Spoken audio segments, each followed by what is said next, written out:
welfare of critical functions.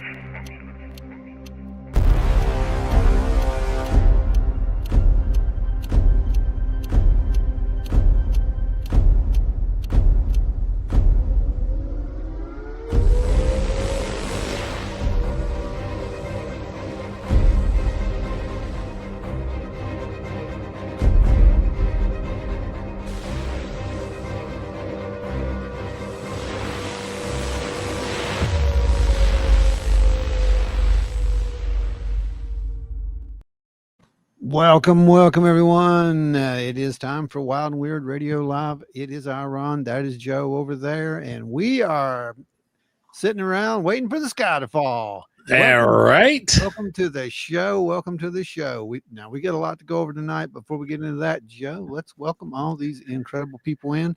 And it's good to have you back. Last week was absolute nightmare running the studio by myself. Just wanted to Last week was an absolute nightmare for me as well. It was an absolute mess. Everybody who's seen my personal Facebook knew what happened. I appreciate all you guys.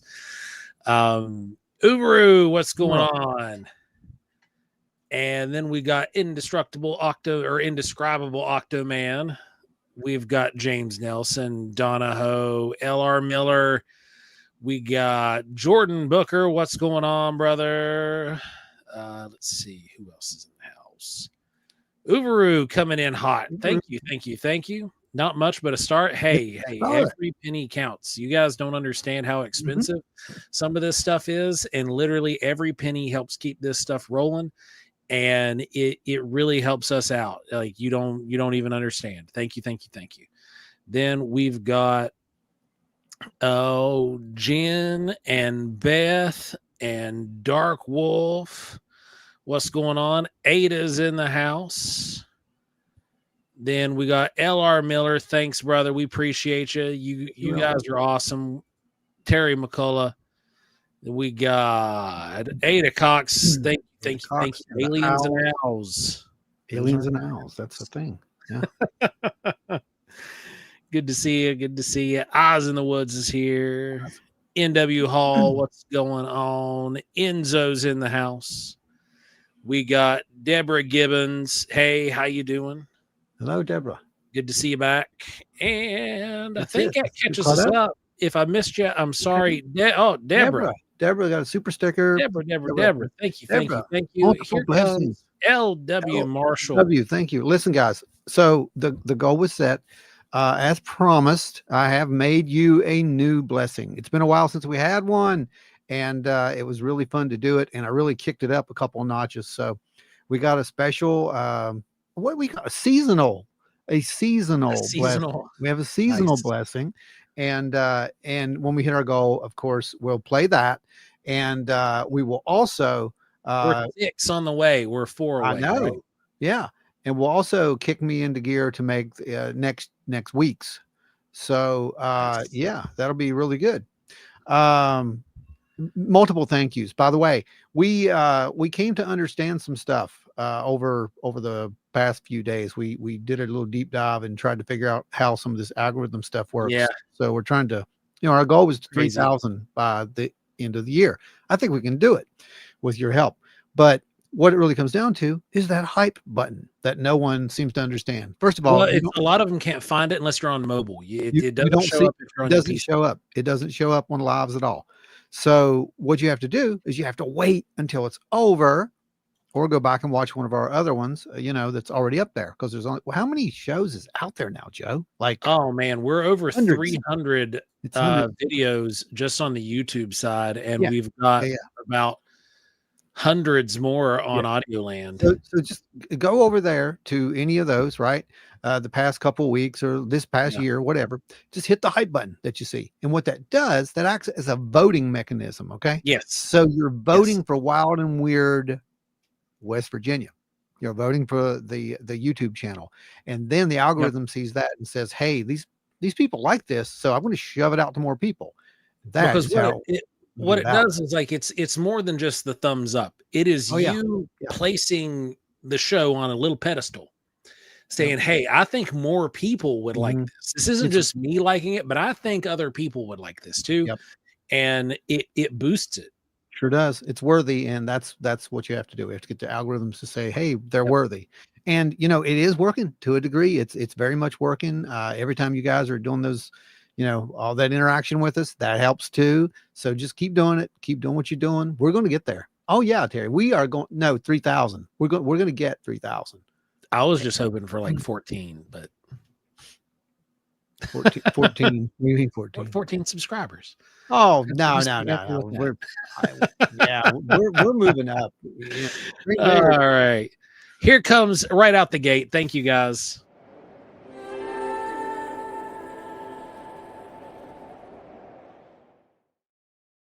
And then because you all have done so much here just in the last bit, we're going to summon the mothership.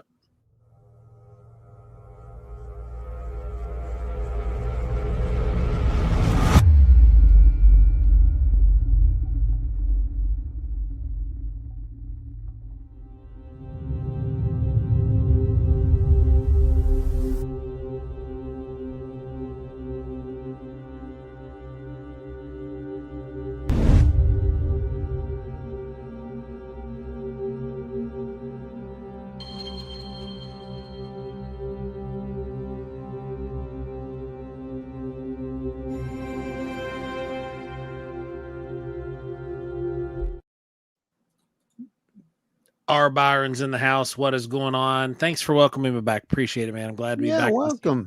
And for you folks who are new, I see new people out there.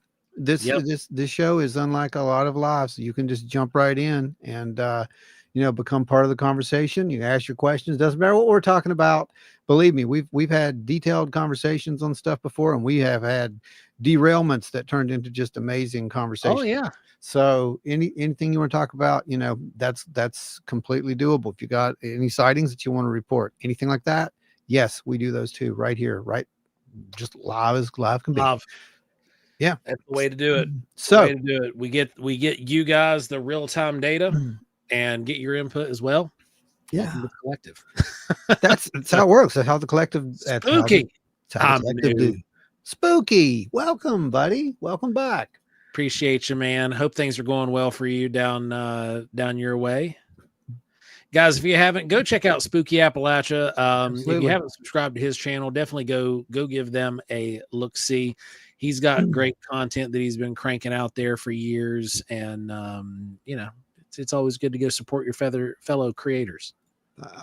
Almost thought you said he had feathers. But yeah, you're feathered creators. I really thought that's what you were going to say. He's slowly evolving into Mothman. Mothman. Okay. Well, all right, then I guess that'll work.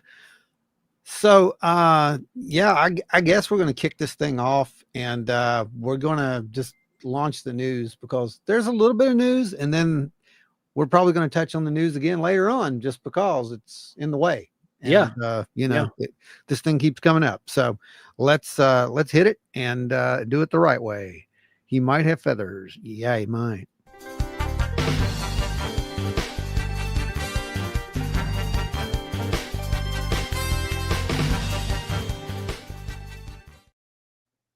All right, here we go. I mean, part of me wants to do it, part of me don't.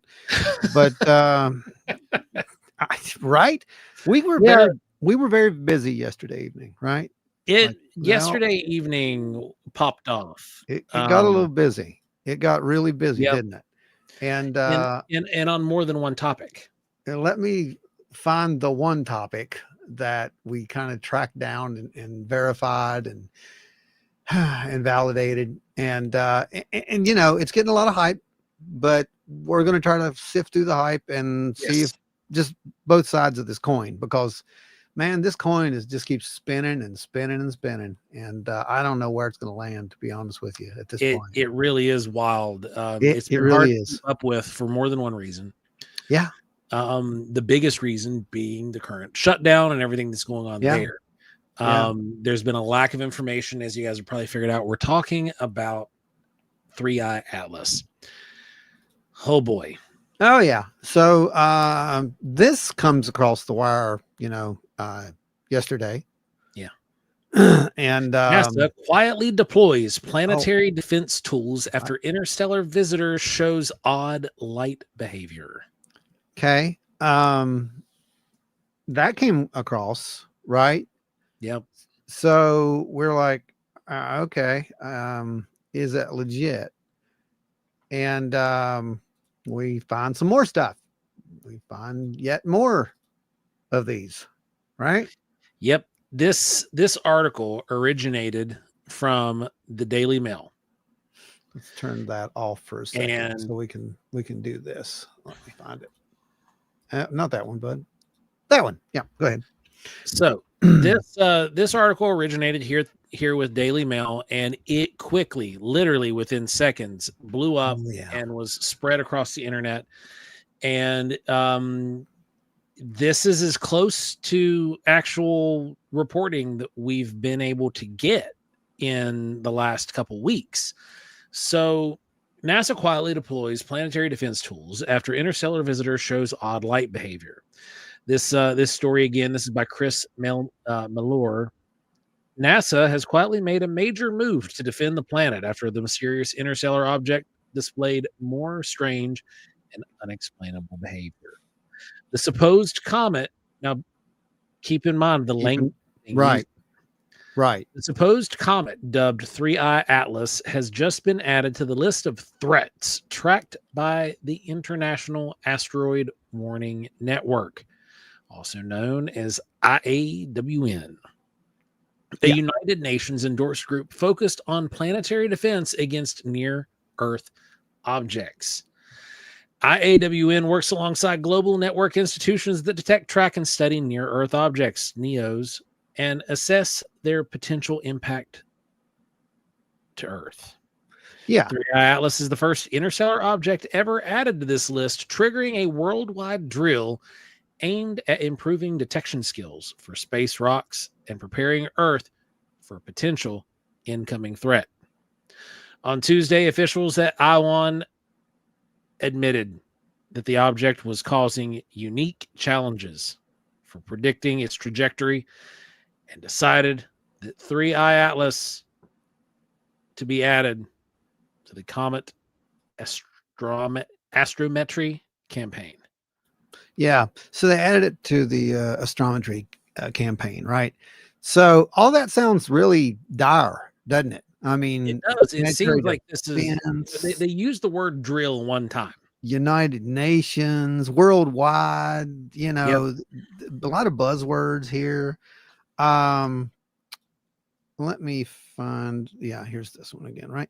Oh, wait, sorry, wrong one. Is that the right one? Oh yeah, no, it's the same thing. That's right. It's the same. That's right. They linked to it. That's right. So what we got is we had several of these come through, and if you notice, it's the same thing. It's literally from the same source. So first of all, we tried to figure out what the source was. Let me find something else here. Hang on one second. Image file. Is this it? Yeah, this is it. So this is some of the other stuff right here. See, it's the same thing, right? Yeah. 10 hours ago. The other one was like 8 hours ago. But we were like, is it real? Is it real? Well, yeah, it really is real. And but I think that there might be a little reading into this that's going on, right? In that kind of a little bit. It seems to be that way. I mean, we're just because go to notes. Being completely honest, we have to look at all this stuff very critically. We can't just jump on the bandwagon and say it's 3I Atlas and it's coming to terraform Mars. I mean, if we did, we'd have way more than 3,000 subs really at this point, Joe. So, you know, that's just, you know, call it what it is. But this is the paper. This is the thing, right? So let me pull this down for just 1 second, and we're going to go to the right place here. Let me turn this one off, right? And then we go to, is it group discussion? I don't know which one it is. One of these main puts us, is what it should be. Which one puts us to the side? Because I don't know. Oh, this one, that's that one. It's group discussion and media presentation both. There we go. That's the one. So, yeah, anyway, let me pull this one back over here. Where's the paper? The paper's right here. Okay. So if you go over the notes, you can actually read those if you want to read some of the highlights there, Joe. So this IMPEC issued the alert on October 21st. Yeah. at around 7:08 p.m. The minor planet electronic circulars, that's IMPEC, contain information on unusual minor planets, routine data on comets, and natural satellites. Speaking of natural satellites, yeah, we also got a new moon, guys. I don't know if you saw that. We It's totally got only a new moon. 120 some feet across, but it's a new moon, And and it's we'll only get to been that there. here in a bit. It's only been there for years, but you know, Yeah, we're it's gonna like talk I about think it. 60 years is how long it's been there. I and don't know. It's going to get ejected most likely or blow up. One of the two. Anyway. So this they've linked all of this data. The comet presents unique challenges for accurate astrometric measurements and orbit predictions. Cometary bodies are extended with morphological features, which is, you know, the comb or the tail, and it can be systematically pull their centroid measurements off central brightest peak. The reading this in the notes is so challenging because it has spaced everything in ways that don't make sense. Yep, it did. So basically, they added this thing to a list to watch. Now, we were given and put on an alert because they're trying to understand this thing, because it is moving in an unpredictable manner. It is behaving in an unpredictable fashion. Generally, we can watch these things as they come in, and they have a predictable trajectory, predictable speeds, predictable movements, and they work. You know, we can plan on when we're going to see these things. We can almost make a calendar by it, right? And this guy is 3i Atlas is not playing by the same rules. It's moving in a strange way. It's the ejecta is bizarre. There are strange metals that are being detected. It's, and when I say strange metals, like all asteroids are usually made from like either ice, rock, and metal, but this is unusual concentrations. So they're wanting to track this thing because we don't know how the next one that comes in is going to behave. I think that's the reason they've raised the alert for this. Yeah, is because we need an all hands on deck situation, because in the not so near future, we could have another one of these interstellar visitors that we've never seen before that could be hurtling straight at us. Mm-hmm. Yeah. And I think that that's one of the main reasons that you're seeing this play out the way it's playing out. Yeah. I'm not going to jump on the bandwagon and say they're doing this because, you know, we got us. I don't know what we're going to do anyway. If it is something, let's be real here. Come on. They wouldn't tell us that. The main play here is to basically just observe this thing, because one day this is how it's going to play out, guys. What you're seeing right now is exactly how it's going to play out. That's the scary part, because this is how it plays out. The only difference is we would know a little more. And at this point, we're not really getting a whole lot, unfortunately, because of the whole NASA deal.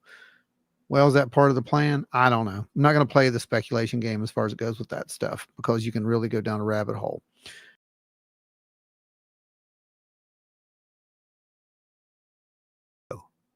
About this thing is that it's acting weird, like Joe said. But I can also tell you that some of the stuff that has been quoted in some of these some reputable, I guess, media sources, right, Joe? Oh, yeah. By some reputable media sources, is coming from sources that were literally created. And by created, I mean created. I don't know how many of you guys saw the video with Michio Kaku talking about the strange. Yeah, it was purely AI. That's AI. That's 100% AI. And it's not even good AI either. There's actually good AI, and this is not one of them. You can tell because his mouth isn't moving. It's like watching an old Godzilla movie. His mouth isn't moving to the right words, and his body expressions are doesn't matter. Constantly the thing is, doing this right here. What's it say in description, Joe? The narration employs an artificially synthesized voice model distinct from Dr. Kaku's own. accompanied by a synchronized visual articulation to enhance clarity, narrative immersion, and cinematic coherence. In other words, it is a deep fake. This is what Yeah. we've warned about for years. There it is. Years. And it's been used for entertainment. How many people are actually clicking on the description to find out that that's fake? Nobody. By the way, They're just sharing it, man. That's what that thing's got. 3.8 million shares. right, exactly. And that thing right there, honestly, is a good example of where we are going. Remember, Yeah. ChatGPT 6 is coming. Once it is online, man, it might as well be Skynet at this point, because you're not gonna be able to believe anything, like anything at all. This is good, by the way. This is really, really good for anyone who's seen it. It's I'm sorry, if you're listening to it, it's good. If you're watching it, there's something that's off. There's just something that's just like, it's not right. Hence, go check out the descriptions on anything that you don't think is quite right. Enzo says it's definitely AI because Michio Kaku is not bigger than the Andromeda Galaxy. That's absolutely true. That's absolutely true. Could be CGI too, I guess, right? Enzo said it would be okay to test such a thing, right? But, and I agree with you 100%. This in the world, I don't know what it's I'm doing. broke. The beta system, Whoop. the main screen hasn't been. There we go. We're Yeah. So I agree, Enzo. This would have been like I like the test. I like the idea behind it. But I agree 100%. This should have been initiated in July when it was discovered. Well, it should have at least been initiated a few weeks ago when it passed by Mars, right? Like when they were talking about, oh, it's coming, right? And we know that Avi and a few other people were like telling these people, we got to get images of it, and they didn't even want to get images of it at first. And now all of a sudden we want to get images of it, not just from us, but from around the world. Yep, something's definitely different here, and it is that's very perplexing, and it's frustrating because the lack of data mobility right now. Mm-hmm. We're not seeing any kind of movement because of the obvious shutdown, and it has affected NASA. They're saying that no one's there working, which we know is, oh gosh, yeah, absolutely, Byron, 100%. No one looks at data. You're absolutely right, Byron. Byron, absolutely 100%. No one looks at data. And while 3i Atlas doesn't pose a direct threat this year, we don't know how far its loop is. No, we don't. And I think that that's one of our issues, because now they're theorizing that it's changing. I don't know if it's changing course, or it's not really changing course. They're theorizing that if it's something that it may be making a maneuver to park itself in orbit. Literally, that's what I'm hearing, right? It has changed its position. It has changed its position. It is now the anti-tail is now looks like a normal comet tail, because it's facing the sun, which is kind of weird because it wasn't, doing that before. And there it is. There it is. The anti-tail is no longer an anti-tail, basically. Yeah. It's just a tail. And of course, Avi is theorizing at this point that could, not Avi, but I think someone else that Avi is working with is theorizing that could be some form of, like he says. My colleague, Adam Hibbard, pointed out that if the object is alien spacecraft slowing down, that the anti-tail braking thrust then change from an anti-tail to a tail would be entirely expected near perihelion. In that case, the transition would constitute a technosignature in the form of an unexpected phenomena indicative of a controlled maneuvering, possibly with the intention of achieving bound heliocentric orbit between Mars and Jupiter's orbit. I mean, here's the thing. That is what it looks like it's freaking doing, though. Here's the thing. That's why he's saying that. But here's the thing. When a comet develops a tail, which it should have done before, granted, it should look like this. This is what it should look like. However, why did it wait so long to develop a tail? Why is it spewing off, strange what Jen brought metals? up does pose a potential for the change. That's a good point. It was struck by a massive solar flare. And we do know that in as far as it goes with the course thing and whatnot and slowing down, I've heard this multiple times. It's literally millimeters. Like it's almost absolutely you can't. It's negligible, and it's just enough to say it's happening. But at this point, no, it hasn't been confirmed yet, Enzo. That is basically a speculation, a theory. I wouldn't call it speculation, right? Because it's a little bit more than speculation. It's based off of data that's being collected by amateurs. The big satellites haven't seen it or reported it because those are owned by the Fed. True, but what I'm telling you is this was speculation because Avi was talking about that was speculation. I was talking about Enzo. Enzo said it. I thought you were addressing the comment. No, I'm addressing that because this is where we got the idea that it was going to do this birth maneuver, right? Is from this type of thing where he speculates that, if it is this, then it's going to do this. Well, that's true. But if it's a comet, it's also probably going to do this. However, if it actually changes trajectory or changes its speed, that is something that's completely different. How we've seen it at this point, though, is it's just doing something really weird and weird comet from out beyond, interstellar space. I don't know what it's made of. No one does apparently at this point. All we can do is watch it, honestly. I think your big tail will be once this thing comes back around the sun. If it's where it's supposed to be, good to go. If it's not, we got things to talk about. I mean, I think that's what it's going to come down to.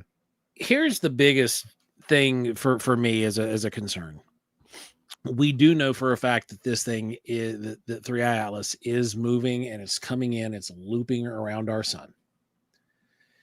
That means it's probably not the first time. Right. If it had blown by and just gone straight by our sun and maybe had a slight bend to it and it just kept moving, odds of us ever seeing it again, probably slim to none.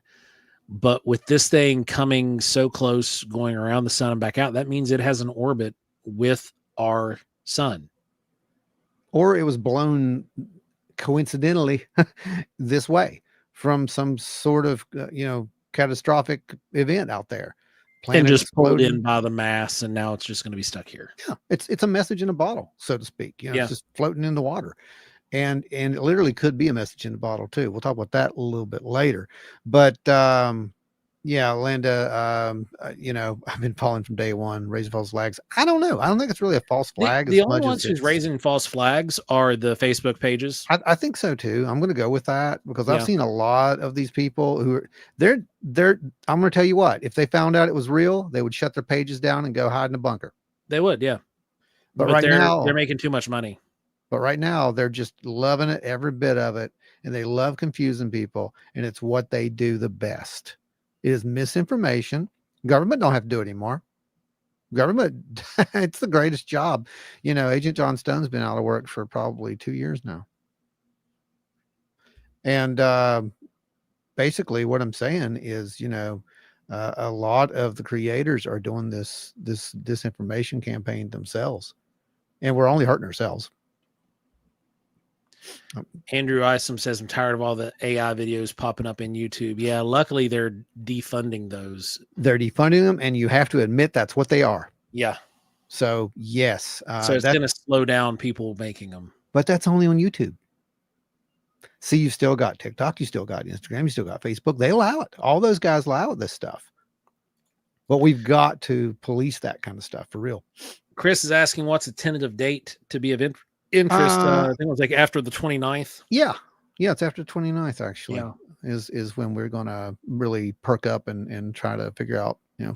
I have seen some video today that was very interesting. We saw that back in our group. We're not going to be sharing that. Other people could share that out on the web.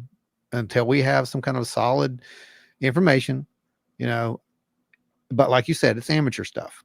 Yeah. Yeah. And, you know, I Right don't now, know. when that's all you got to cook with, that's what you got to cook with. That's what you got to cook like with. We're we're flying not blind. getting any kind of real data. Like, and I hate calling amateur data not real data, because It's real data. we're amateur. We're technically. amateurs. Yeah, it's real data. So It's like we just have that to look at it at real data, but you know, these guys, most of them, there are some that do have PhDs who are amateur at this, that they just have an interest in it and they're doing it on their own, releasing the information they're collecting, which is admirable because there's no other movement of data. Yeah. But it's one of those things where it's literally all we got to work with, man. Right now, we're not getting it from the official sources. No, sir. No, sir. We're not. And So, it's akin to literally flying blind. That's what we're doing right now. It's the dumbest thing I've ever seen. Enzo says traditional comets typically do wander slightly in their travels because of all the gas off, which is the ejecta. The small pushes like a directional thruster. Yep. They do. That does occur. They wobble. They do have that wobble, but this thing is defying traditional currently. And we can only base the behavior off what we know. Right? Yeah. Like, we can only make assumptions and assertions based off of what we actually know, because this thing needs to be studied, and it needs to be studied closely, and we're not being given any of that data. Right. The threat of misinformation is coming from within the community 100%, Jordan, 100%, because a lot of people. It's coming from the believers. It is. The true believers. Well, the skeptics and believers are just alike. I've said this multiple times. Those are the same mindsets. Absolutely. That's the thing. And I don't mean skeptics as in being skeptical. I mean like the debunker, the hardcore skeptics, those guys, the ones that kind of push back new knowledge because it's scary. Those guys. Yeah. They're the same thing as believers. Yeah. So Godot saying this thing is approximately 1 million times heavier than a Muamua and traveling faster than 2I Borisov, the previous interstellar comet. Oh yeah, absolutely. So we've been watching that, obviously, and like I said, we'll talk a little bit more about it here in just a little bit. But yeah, I don't know. What do you guys think? Tell us right now. I want to know what you guys think. Every single one of you. Andrew says, I've noticed that every space program, government and privatized programs, are being very active, but quiet and not releasing anything, anything else, even CERN, who has supposedly made contact with 3i Atlas. CERN can't make contact. Yeah, CERN's 3i Atlas, though. I mean, unless they were trying to teleport a ion there. So here's the thing, though. No, you brought up something, and we're going to address it. This is what we were saying. The community is literally disinforming itself. Yeah. And that's not a slight to anyone. That's not being, a gatekeeper. No, that's someone who actually looks at this research and knows what can and can't be done. See, I saw that too. I've seen the whole CERN, and I've seen the remote viewer thing. I saw all that. Man, here's the thing. We need real data. That's the problem. CERN won't give us that because CERN is CERN's privatized. It's all money. Well, it is, and it's also not an observatory.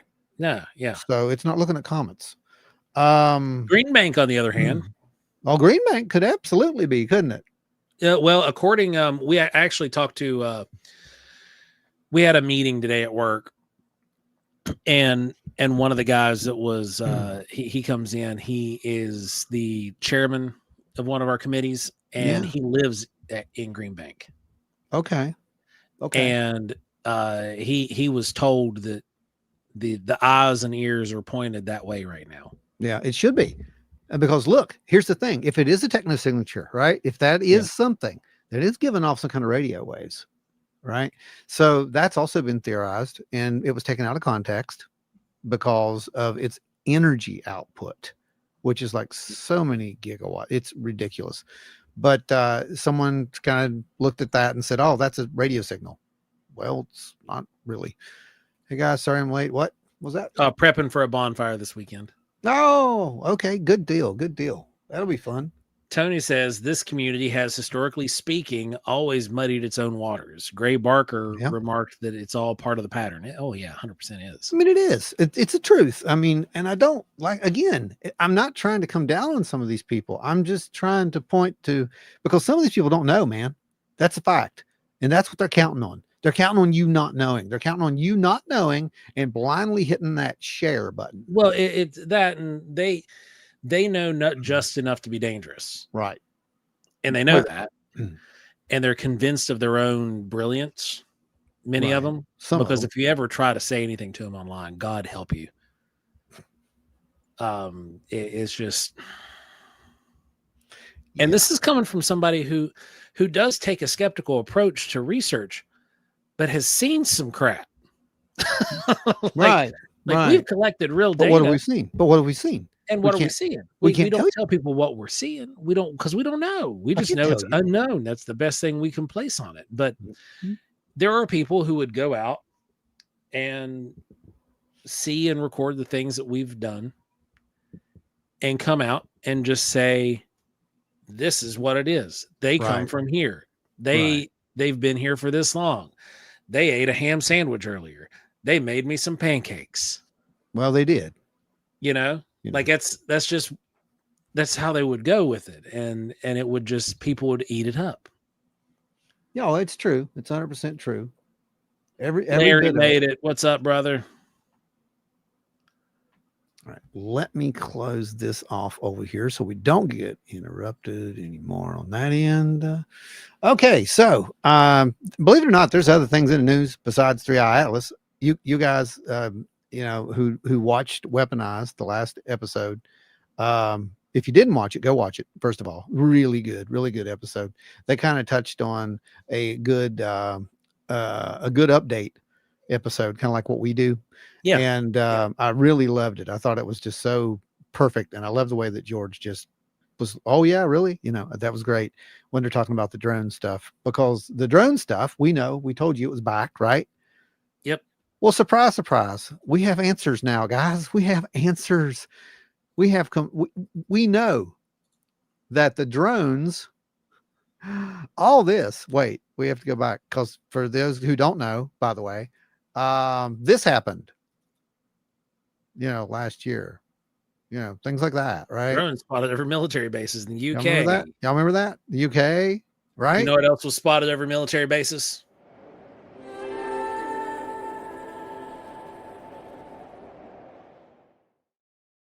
And miraculously with these.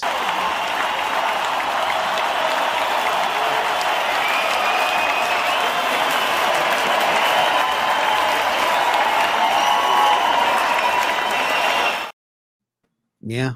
Yeah. Thanks, true. Lisa. We appreciate you. Thank you so much, for real. Absolute blessings out to every single one of you. By the way, we do have more blessings coming up. As soon as we hit that goal, you're gonna get your awesome new one.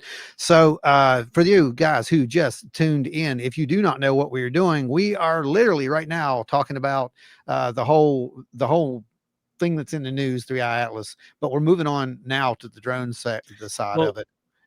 This goes with the drones and 3i Atlas combined, because this is what's being spewed about on the internet right now. Mm-hmm.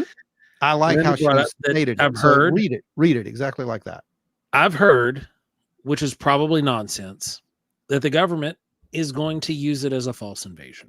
Do you know where that came from, Linda? Let me tell you where that came from, because Joe just showed you the great and mighty prognosticator from the sky.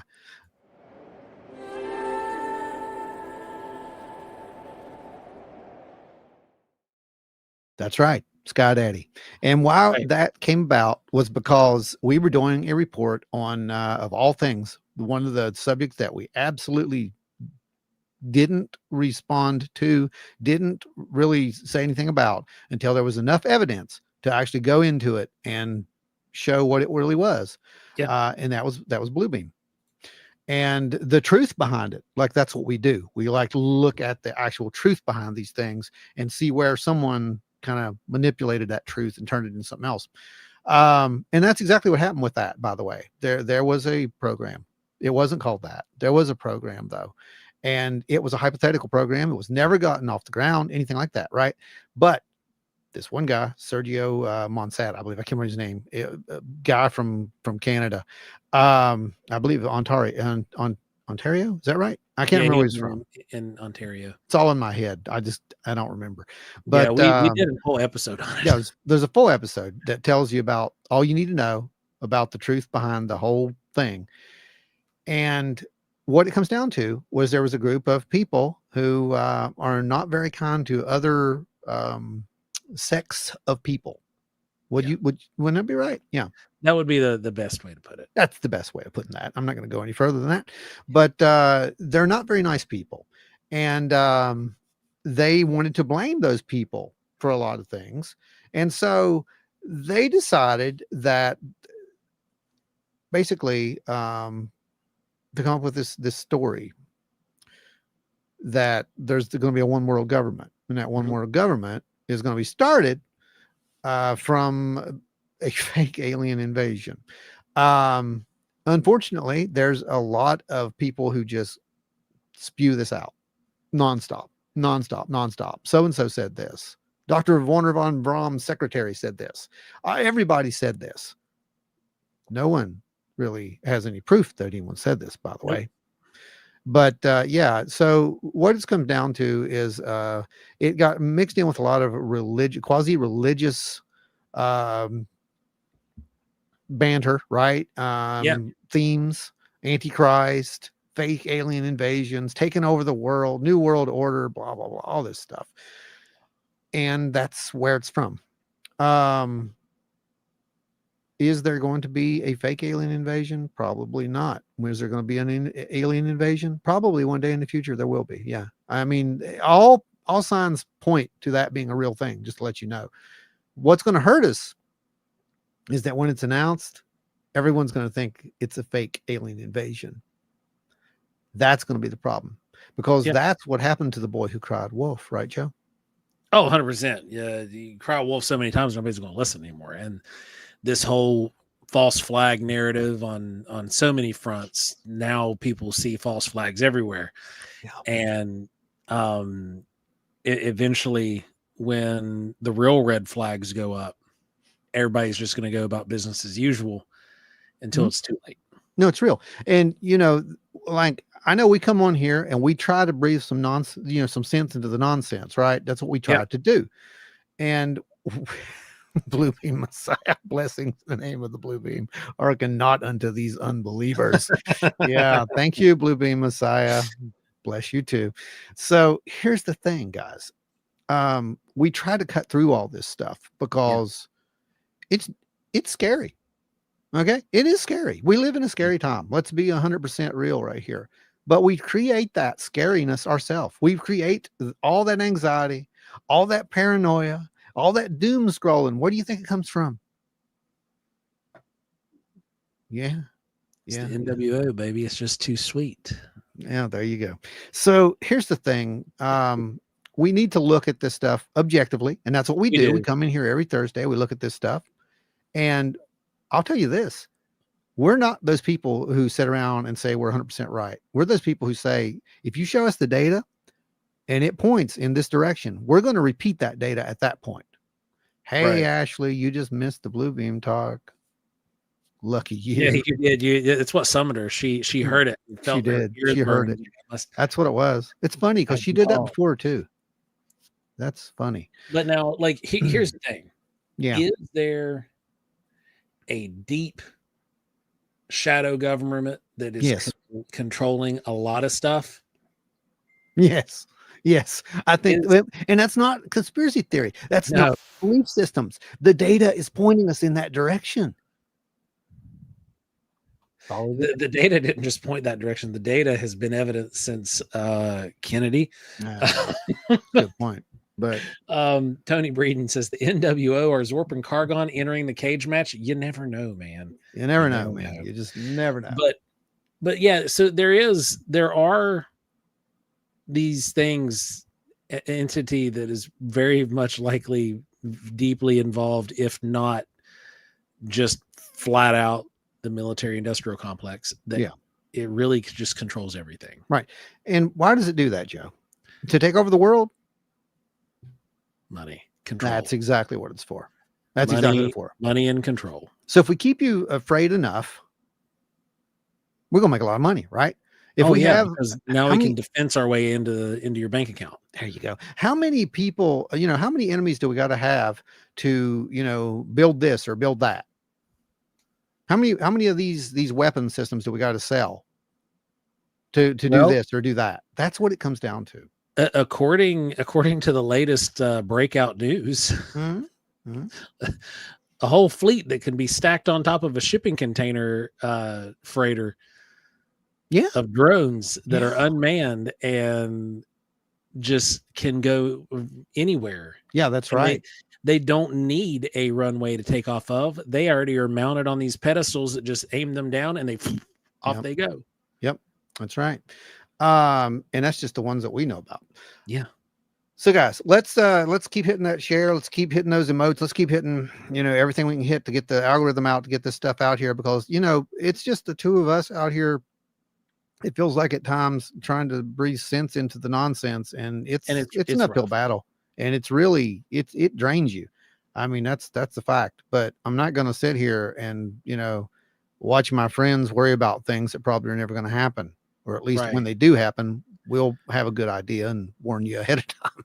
Yeah. Like there is something you need to pay attention to. If we say it, if you see us get weird, more weird than usual, then there's probably a reason. Yeah. But no, seriously. So, back to those drones, the drones were all over the world. We had press conferences. We locked down a whole state. We locked down states. We told people they couldn't fly drones. We took hobby drones off the shelf. We waged literal war against civilian drone use. Yeah. And it was all for naught, Joe. It was all for naught. Because it turns out, there you go. You see that weird looking thing? That thing right there? Oh, yeah. See that? Hang on, let me throw this in the group discussion mode so we can blow it up and you can see it. Yeah, do it. No, don't do that. Let me remove this, and then you do what you got to do. All right, now. That's part. Throw it up here. You got it. All right. So wait, I don't want you to read that. I just want you to look at the picture right now, because this comes up in a second. Okay. I just want you guys to see that weird looking thing. Okay. So let me remove that. Let me get the other one ready for you, because I found something while I was looking at this, by the way, and I want you to see if you caught it. So here is, I believe it's this one right here. Oh yeah, that's it. That's it. The company was in the air over the Garden State in November 2024 to test their capabilities. The contractor's employee claimed to the source, adding that they were not required to disclose their activity to the public because of a private government contract. Now, so what happens is there's this demonstration of this drone that I just showed you guys, right? There's an open demonstration. Well, it's not open. It's on I think it's on a base or whatever. They're testing this thing, trying to show off this technology, so people can buy it because fear. So anyway, what it comes down to is, here you go. It feels up there at the top. It feels like it's a UFO because it defies what you're expecting to see. Adding that there was an uncanny valley feeling when watching it quietly motor through the sky. When it turned, you almost completely lose sight of it.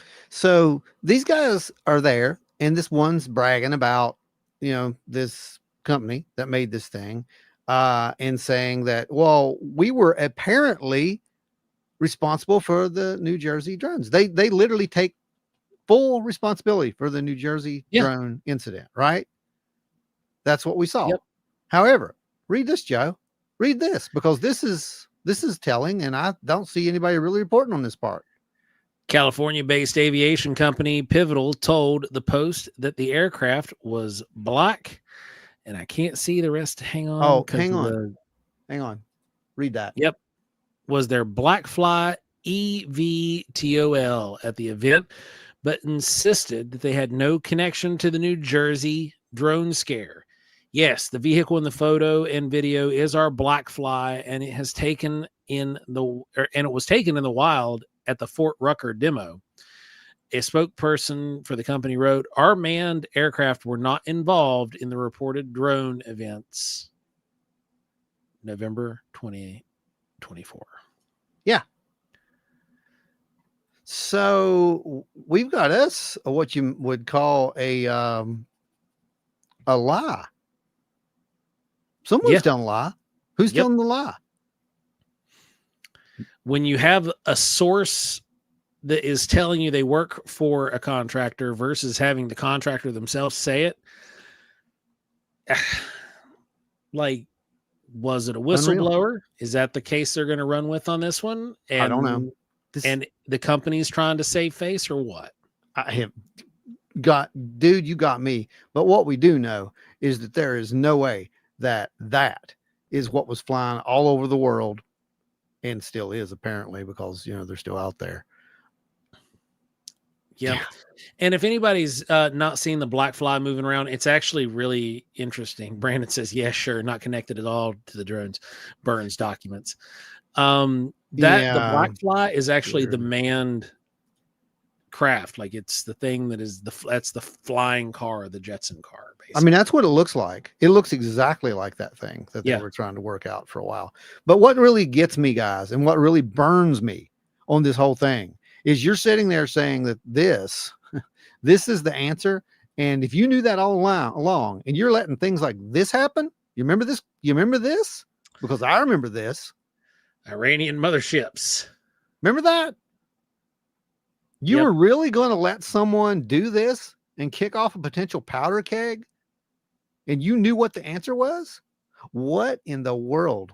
I mean, Vault Tech might as well be running this country. Right? I mean, it kind of is. Pretty much. The Fallout is a satire. It really is. It really is. It's a mirror pointed right at ourselves.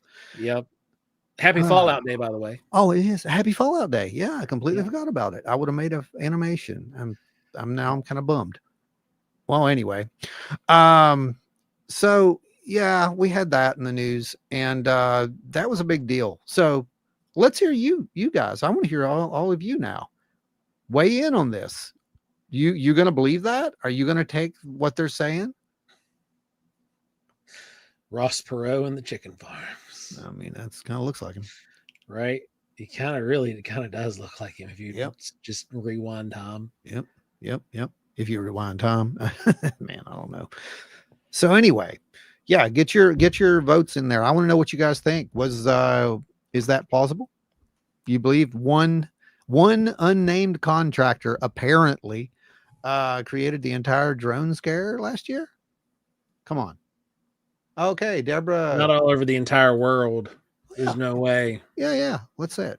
Deborah Gibson. No, Deborah says absolutely not. Come on, everybody else, don't be shy. Step up. Your time to be heard. They love warmongering. Absolutely do, my friend. Absolutely do.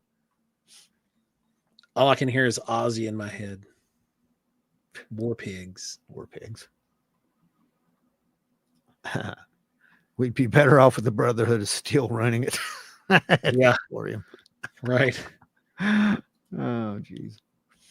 Nope. Tommy says nope. Oh. Ada says nope. Well, sure looks like Oz says there were thousands and they all look different. They did. A lot there of was, them but there was, there's thousands. Literal thousands, right? Jen says nope, but multiple contracts, multiple companies through multiple governments, possibly, yeah. Could be, yeah. Maybe. I'm not buying it at this point. Enzo says they'd never admit to doing it because they'd have to answer for all the shutdowns of traffic. Well, that costs millions of dollars. Oh, yeah. Yeah. More of that illegal stuff, you know. I don't believe anything they say, even if they told the truth. Well, exactly. And I think that's the issue. Jordan says Iran does have drone aircraft carriers. Drone aircraft carriers. They're cute, but they're not called motherships. You're right. Well, it looks like everybody is pretty much saying the same thing. Nope, nope, nope, nope, nope. I think one entity could take the blame for propaganda's sake. Oh yeah. Right. I think how George Knapp put it on their episode was he compared it to Doug and Dave, the crop circle makers back in the day, who came forward and said they made all the crop circles. If you haven't watched it, like I said, go back and watch that episode. It's hilarious. It's Doug and Dave, and then prior to Doug and Dave, you had the wooden stompers. Nah. You know, the guy that was going out and making all the Bigfoot prints across the whole country.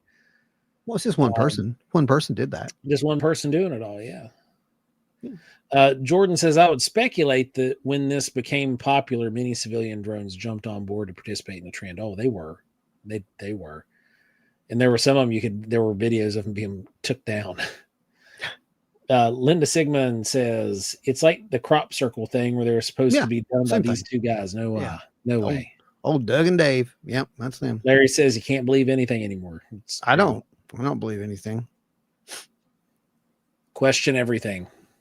Well, that's kind of the gist of it, right? I mean, that's kind of what we do. Speaking of questioning everything, like I said, we saw some stuff kind of showing up about this whole NASA thing. I don't know if you guys caught this or not, but Ross Coulthart was in his last show that he did. Someone asked him about 3i Atlas, and they were asking about the government, like NASA cover-up kind of thing. And he admitted to actually being at NASA and witnessing something kind of weird. I don't know if you guys got to see that or not, but I'm going to play that. Let me find that for you, because I got a little clip of that. I thought that this was just like, again, you make up your own mind with this stuff, because we're just showing you the data, and the news sources are out there. I think that some of it speaks for itself. Let's see if I can find it for you real quick. That one. Is that it? No, that's not it. That's not it. That's not it. Maybe I don't have it. Maybe I lied to you. Oh, no, I found it. Here it is. Watch this. Watch this and be amazed. And are you going to hit me some questions first, or are you going to tell me about your holiday? Oh, this is good. Actually, his co-host had an encounter. Which she was already starting to kind of go this direction. She had an actual encounter. She saw something, and she's a little less skeptical now, I think. And go check that out. Like I said, it's a good episode. We'll throw the links up in the descriptions for you and whatnot. But let me scoot through this and find where he talks about this, because that's the good part. Is that it? That was it, I think. Let's see if this is it. At least 2 other witnesses. Interview. This is from Catherine. Hi, Megan and Ross. My question is around the excellent interview Ross conducted with Joshua Shelton. Nope, not that one. I'm scooting through it here. From Chris on X. Hi, Megan. How are you, hun? I am good. Can you ask Ross what his thoughts are on NASA cutting the live feed from Mars when 3i Atlas went past? Everything was going well. Then they turned into a gray screen. What are they hiding?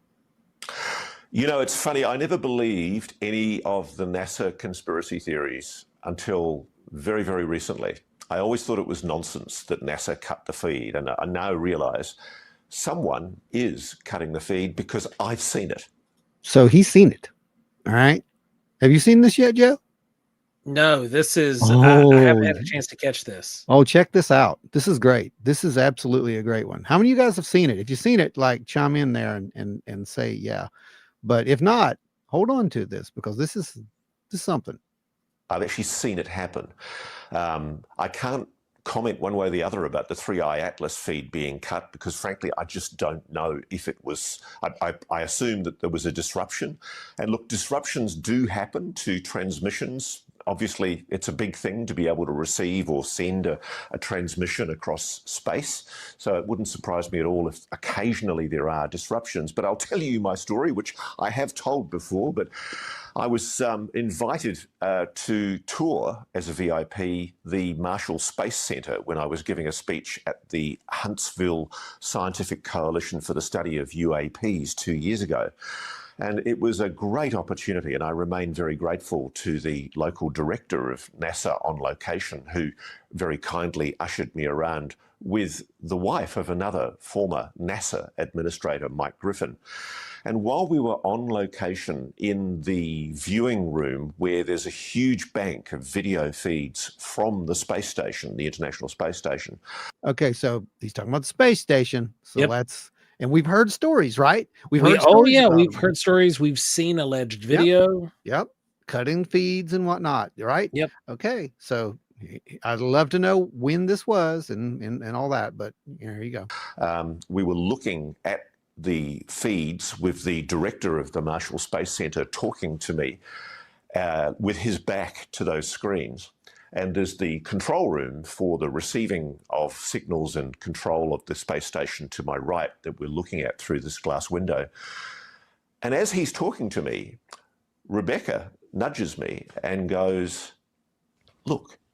And there are maybe 8 or 9 egg-shaped objects moving from behind the space station, and the camera is pointed out into interstellar space. And you see these egg-shaped objects just tracking along in formation very, very slowly. And I very naively asked the director of the Marshall Space Center, "Excuse me, sir, are they Starlink satellites? Has somebody just released Starlink satellites?" And he turns, looks at the feed, sees the objects, and then he looks through the window into the main control room, and they flick a switch, and they do it right in front of us. Transmission to the space station has been interrupted. Yeah. What do you think about that, guys? Who's surprised, first of all? It could have been a joke. It could have been preloaded footage. But we don't know. I'm just looking at it objectively. Could have been a military thing too. Footage. Could have been something he wasn't supposed to see. Could have been military satellite, because they're there. Let's be real. We know that. We've seen them, and they don't show up on our satellite trackers, and we know they're satellites. So those are typically, some kind of military satellite. Not everything you see up there is going to show up in your tracker apps, and you probably shouldn't see some of it. So that's a possibility. The other possibility is, they did what some of these older STS missions back when they had the space shuttle. Yeah. There was a lot of those that were cut during live feeds. Let's see, what else do we have? I had some other stuff from there too. Let me see if I can find that for you. Because one of the cool things that did happen this week that wasn't doom or gloom, well, I don't know, might be a prelude to doom or gloom, was that Dr. Beatrice Villarreal, we talked about her before. Yes, an incredible astronomer who's not afraid to get muddy in the trenches, and earned a lot of respect from me, that's for sure, for standing up and doing this. But presented her papers, and they were peer reviewed, and they passed peer review. Although I have heard recently, as just today, that there are challenges to those from the old guard. Imagine that. Let me pretend to be surprised. Right. And she knew this was going to happen too. But the funny thing is, the serious people who have actually challenged them are backing down. Even debunkers are backing down, because she did her homework, man. She brought the data, and she showed the data, and there it is. But it's a pretty, I think it's historical. I'll be honest with you. I think that this was a historical occasion. I think it's kind of crap that you're not hearing more about it right now. You're hearing a bunch of, speculation and fake stuff, but you're not hearing anything about this. It could be the biggest story ever, literally.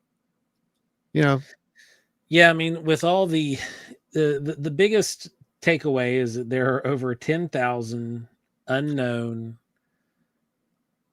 satellites, for lack of a better term.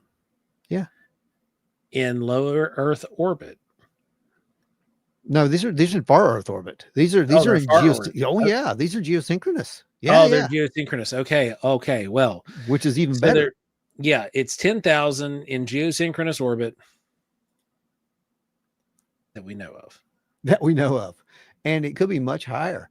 And it's proof of them. And it was pre-Sputnik, 5 years before Sputnik. That's right. And you know what's funny about that? There wasn't anything up there. We couldn't much get less there. 10,000 somethings. We couldn't get there. Yeah. You know, and the point of the matter is, you know, we were trying to only focus on one thing, or two things. There were two main goals of the United States space program back in, you know, the early days. And you know what those were as well as I do. They were spying on your enemies and figuring out a way to deliver weapons. Because that's all we were doing. We weren't really interested in going to the moon, except for to build a base. Let's be real. We weren't interested in exploration. We were interested in domination. And that's what humans do. But that's a fact. And at the same time, we don't have the ability to get out that far. Yet here these things are. You know, they're out there like, I don't know, it's like 37,000 miles or something. I mean, the best we could do was 100 miles. Yeah. You know, that's something, put them there.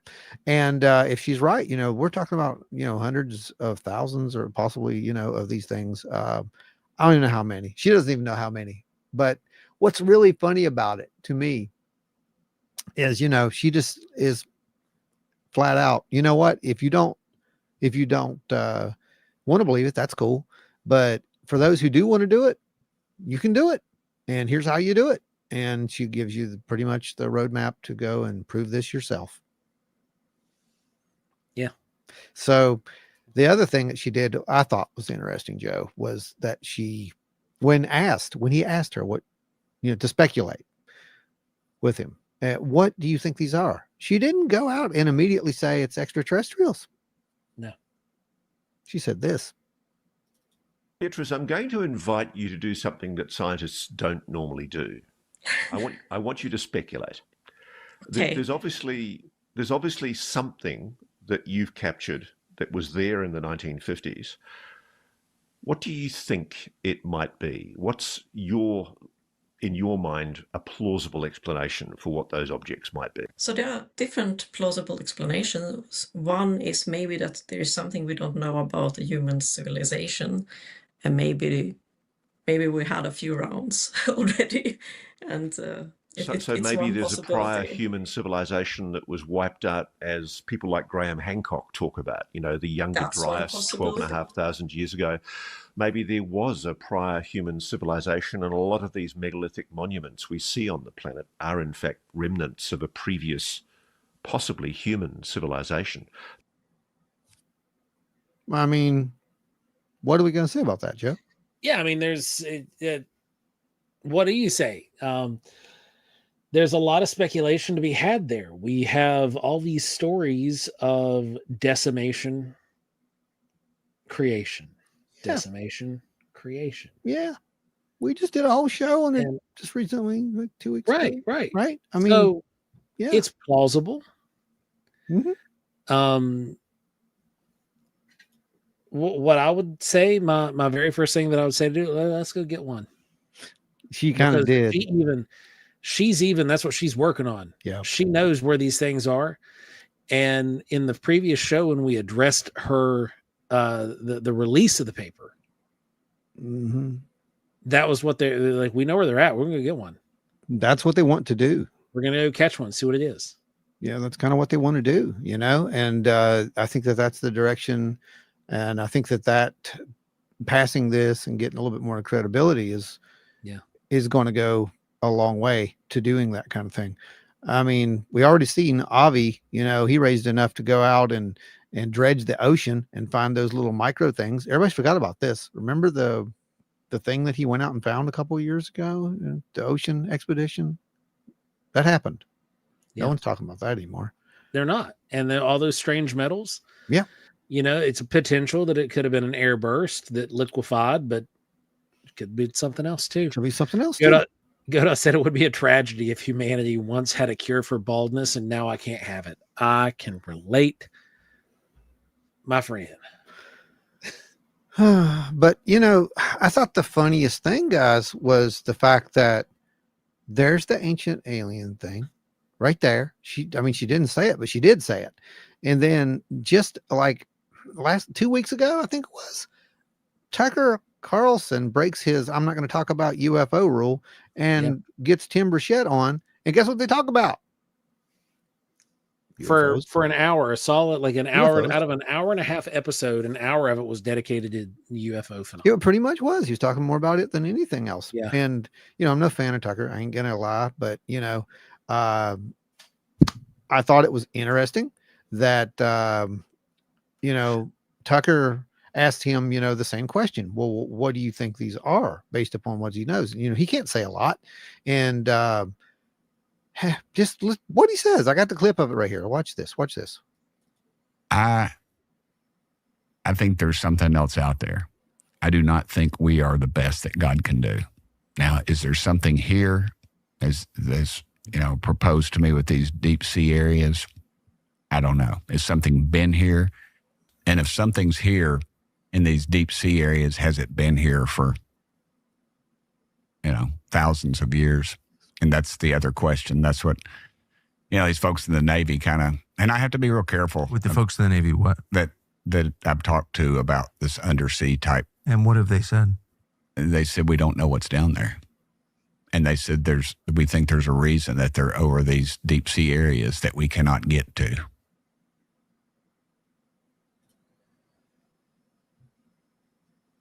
What do you say to that, man? Yeah. So we're having this conversation again. It's come up more this past year than I don't think I've ever seen it. Okay. It's much. come up more this past year in news media. Mm-hmm. Yeah. And in scientific articles. Never. This year. Never. Than it has on Ancient Aliens. Right. It really has. In 22 years of Ancient Aliens, I don't think that they've ever gotten as much as this has actually come up. This is insane. I mean, and it's happening. You know, again, we had the same discussion. We heard the same thing they were talking about with Atlas, the same kind of thing with it. They were saying that, you know, it may have ancient origins. And I got that clip for you too. This is interesting. Watch this one. This was with another one of the doctors that he's been interviewed with, and her reaction to this is just absolutely priceless. Like it never crossed her mind. Coming back to the question, where did we come from? That's an interesting question. Of course, the standard scientific version is that we came from perhaps chimpanzees or you know, in Africa, and but somehow we managed to develop intelligence far beyond any other species on Earth. And the question is, you know, there is a fundamental question whether that was a result of a visit by some interstellar gardener that decided to introduce intelligence into this planet. And we just don't know because it's not documented. Humans documented history over the past 8,000 years or so. And, you know, one reason I'm seeking intelligence in interstellar space is because I don't often find it in academia. That's great. Now, watch this.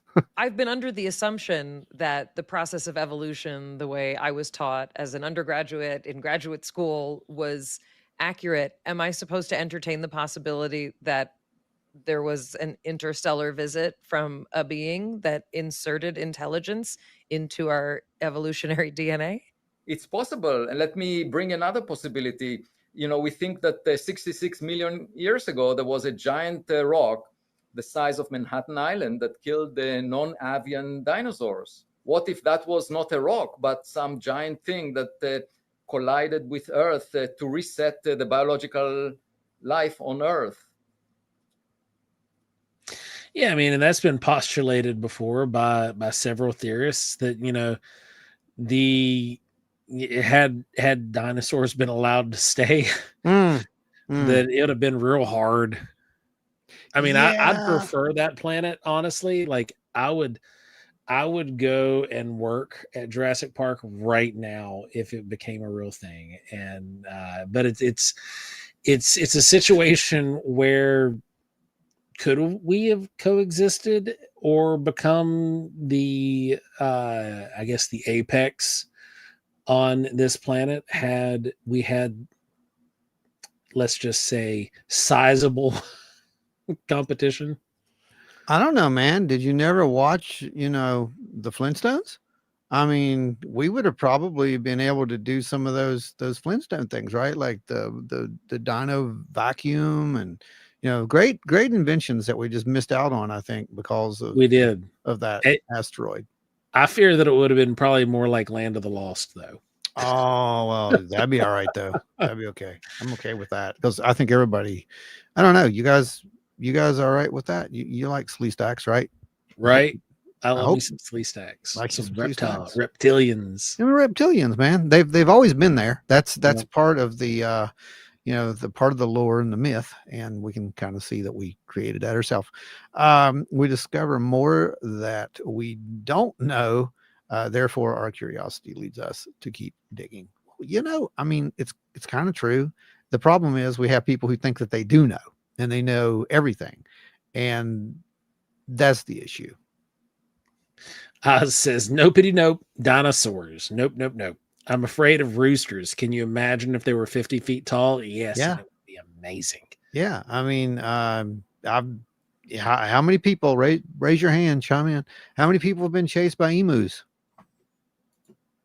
I have. It's terrifying. I'll just let you know right now. It's yeah. So I couldn't imagine being chased The only by dinosaurs. emus that I've ever been in a pen with were like 3 feet tall. They were babies. My cousin raised emus. Oh man. Yes, emus and ostriches, by the way. Somewhere around here, I used to have had a big egg that they gave me. I remember that. Remember the egg? Yeah, that's Yep. where it came from. Yeah, they were emu farmers for a while there. But yeah, you get chased by an emu, you start really appreciating dinosaurs a lot more. Jordan Booker said Joe's Restaurant, Radiated Joe's Gourmet Brontosaurus Burgers. That's right. Yabba dabba do. That's absolutely correct. I would partake. Yeah. So yeah, we're seeing this theme running again, Joe. That's what I'm kind of seeing, because you were looking at the patterns. Because that's what you got to do. You got to look at the patterns. Yeah. And we have seen this ancient alien, this something was here before us talk for darn near a year straight now. And never forget the Australian war against the emus. Oh God. And what does it mean? Why are we doing this? Why are we having that conversation? I mean, we've done episodes on assimilation before. I know why we say it, but right. This is happening now. Like we're there. We've had the episodes on assimilation. Mm-hmm. It was taboo. Yep. They started introducing it through pop culture. They started playing it up through animated series for children and documentary series for adults and comedy series like Resident Alien. Oh, yeah. And now we have scientists and PhDs having conversations about the phenomena. Things that we used to watch on sci-fi. About the things that we used to watch, about humanity, current us, possibly not being the first advanced civilization here on Earth. Yeah. And not that it was maybe an alien civilization, but it was us that got hit by a giant rock, Team Big Rock, and reset. Mm-hmm. Yeah. It's terrifying to think that you could have did this before. It's kind of like, it's great. It's like in that whole the reimagined Battlestar Galactica, where everything's happening and will happen again, et cetera, et cetera. It's kind of like that. It's kind of like, you're like doing the same thing you did before, sitting around waiting for the big rock to fall, Yep. It's like, that's your purpose. Your whole purpose is just to prepare people for the big rock. What's the point? I don't know, but you know, big rock hits, we survive. And then we just keep teaching people about the big rock. There's another one coming. We got to be ready. Hurry. We need to build satellites. Oh, geez. No, we don't need to build satellites. I think the next time, that's the whole point. You don't do it again, because every time we do that, we end up just completely messing the whole thing up again. Oh yeah, because the next person, they're like, we have satellites. We can see everybody on the globe all at once. We can Bingo. attack them anytime There we want. go. Yes. Just like the third world, the whole legend of the third world right there. It's what you just said was the legend of the third world, the third creation of the Hopi. And that is just absolutely terrifying if you think about it, folks. This is Wild and Weird Radio Live, and what this is basically, it's a podcast, Wild and Weird West Virginia, and where we get to sit around and talk to these folks who come over and hang out with us, like you. And it's not exclusive to West Virginia. We got people all over the eastern seaboard, and some folks out west right now hanging out with us. We're hitting that magic tail end of the second hour where we got some of our West Coasters jumping in. Dude, we've got people from Japan who watch the show. We do. We do. We're around the world now, baby. And a handful of people in a building in Washington, D.C. That's right. Agent John Stone, this one's for you, my friend. So speaking of Agent John Stone, Beth says, had to get back on here a sec. We've got activity. What's going on? Went out to look around a sec, and a big white orb flew by, going to try to get one on video. Give it a shot, Beth. Good luck. See what you can get. The thing that really gets me. Oh, thank you, Jordan. Thank you. How close? 10. Did we get it? We got it. Do that thing, y'all. Well, wait, don't do it yet. Let that run a little bit, because that's a super sticker. So when that super sticker goes away, then you can put it up there. They pay for those super stickers, man. They do. Let them see them for a while. We appreciate you guys. Absolutely. Thanks. So Jordan. The folks who are new and don't understand what's happening, every dime that we get goes back into production of Wild and Weird West Virginia in some way, shape, or form. It goes into either Strange Realities, being out on the road, the new series that's coming up. And for those who don't know, actually, I'll cut down a little trailer that we can put up here that we can show from time to time that doesn't have the extended stuff in it. But there's actually trailers, out there right now that's showing you the new series that's coming up, and it's not going to be much longer. So we just actually got through over a major hurdle this past week. I want to thank my own Mr. Scott, who basically keeps our ship running. That would be Patrick. Boy, that was a rough one. We had to upgrade the old machine and get her up to par with the whole Windows 11, Windows 11, the security. Oh yeah, Windows, my existence. The Windows 11 ultimatum. That's what it should be called. Yeah, right. No, for real. And we finally got that, all settled in and working out now. So we're all good. We're about ready to start full scale production. And we'll get that episode out. I really hope the episode number 1 will drop before. I just see it in my head, like, kind of like remote viewing, I guess, right? I'm watching everybody. They just got done eating their Thanksgiving turkey. Half of them are going to sleep. And then the other ones, they're tuning in to Wild and Weird West Virginia, because there's this special that just came up on their notification out of nowhere. They didn't expect it. It's almost like it was a drill, but it was real. And it wasn't a comet or an asteroid coming in. No, it's the first episode of Strange Realities. And they're all just like, half welcome to White Orb Friday. Yeah. So it's going to be a good time, for real. I'm not kidding.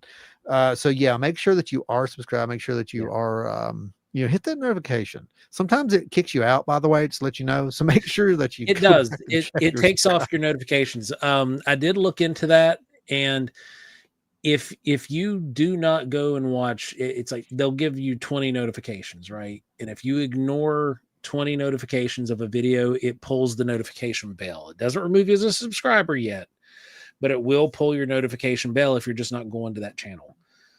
What?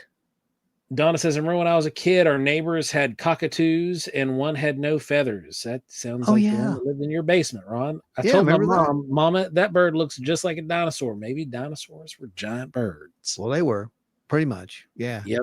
And yeah, my old cockatoo, she would do that. She would pluck, and you know, we finally got her better, but my God, that was a nightmare. And the one that was the worst one was the one that used to come down to the shop. We would board for somebody all the time. It had no feathers at all, except for its head. Remember that? It was naked from here down. Like yours at least would leave its down. Like it would just be down feathers. Yeah, their bird had some issues. But they that bird do that. There was major dietary issues, I think, going on, as well as environmental stress. Was causing it to completely pluck. 100%. Yeah. Anytime you see that kind of stuff, that's a there's me and Ron flexing our bird knowledge. Oh God. We are part avians. I'm good. I don't really want to do that. No, I'm good. Thanks. All right, here we go. Guys, this is for you. You unlocked it. You made it, Jordan. We appreciate you, brother. Thank you for pushing us over the finish line there on the goal. Here goes.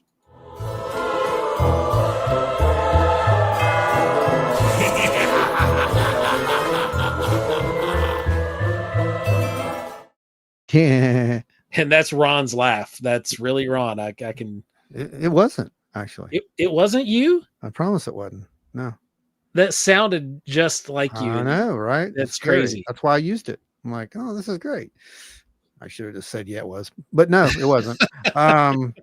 So yeah, we got that out there for you guys, and we'll be able to use that for the next couple, the next episode. But yeah, that's gonna be a fun one. Pumpkin stew and rice soon. Yep, that sounds good. You know what, guys? This is true. I mean, we're moving. This is it. We're almost out of October. We're heading. Yeah, we are. It's and for you and I, Ron, and some of the folks here that are going to be our neighbors over in the Midwest, we're having our first freeze tonight. We sure are. And we haven't hit peak collar yet, which means we're not going to. I blame 3-Eye Atlas. Yeah, right. Because we have a freeze tonight and a freeze tomorrow, followed by 2 days of rain.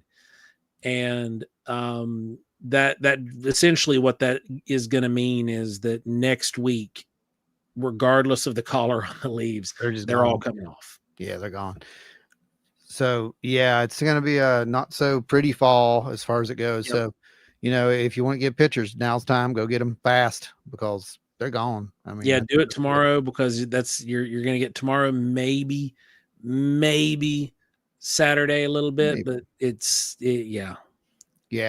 fall true. Collars got kind of squashed down on our end of the Appalachian pathway, the mountains here.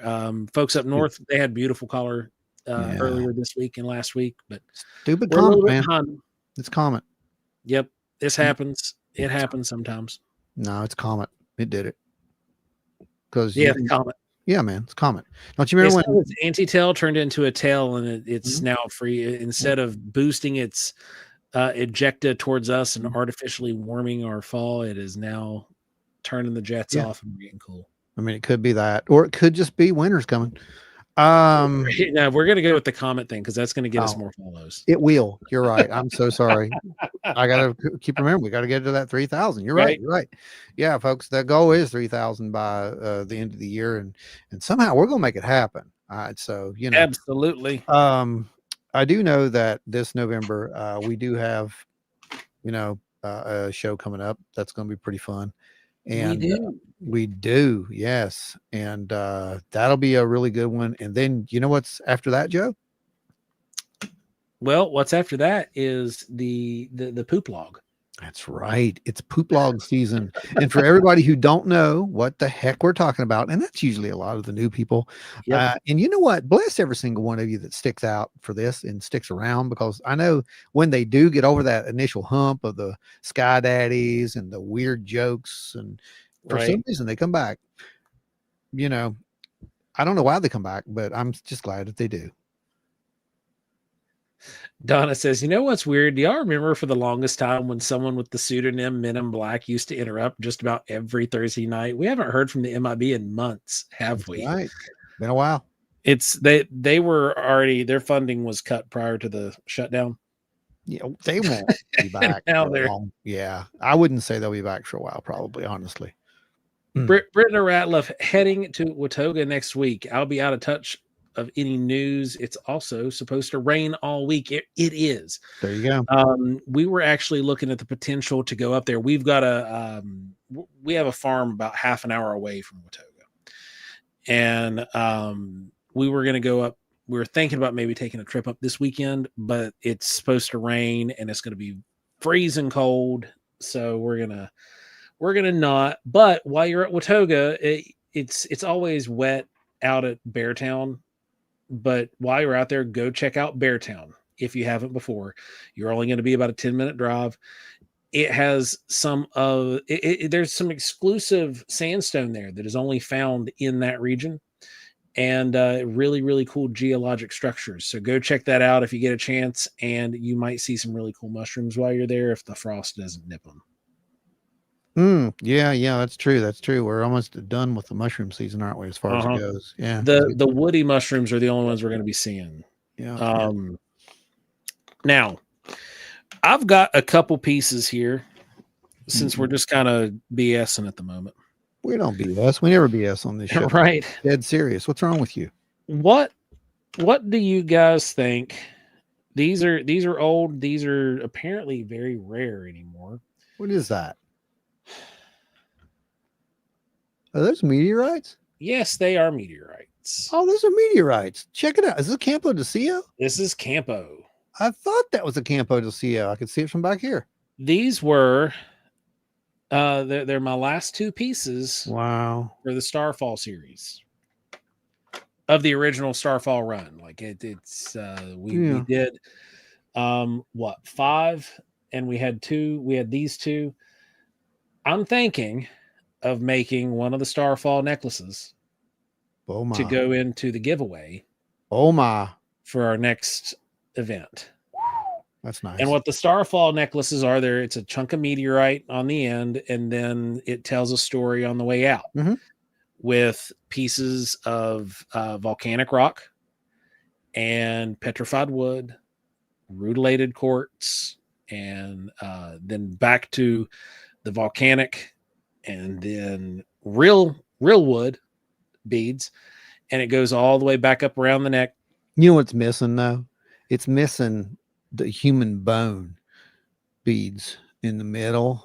Well, you know, I don't have human bone, but I do have. I should hope not. I do have fake teeth. No, don't do that. No, honestly, they're really cool series that we did there for a good 4 or 5 years. Yeah. And these were high dollar necklaces too. They were over $100 a piece. They were more than that. Some of them.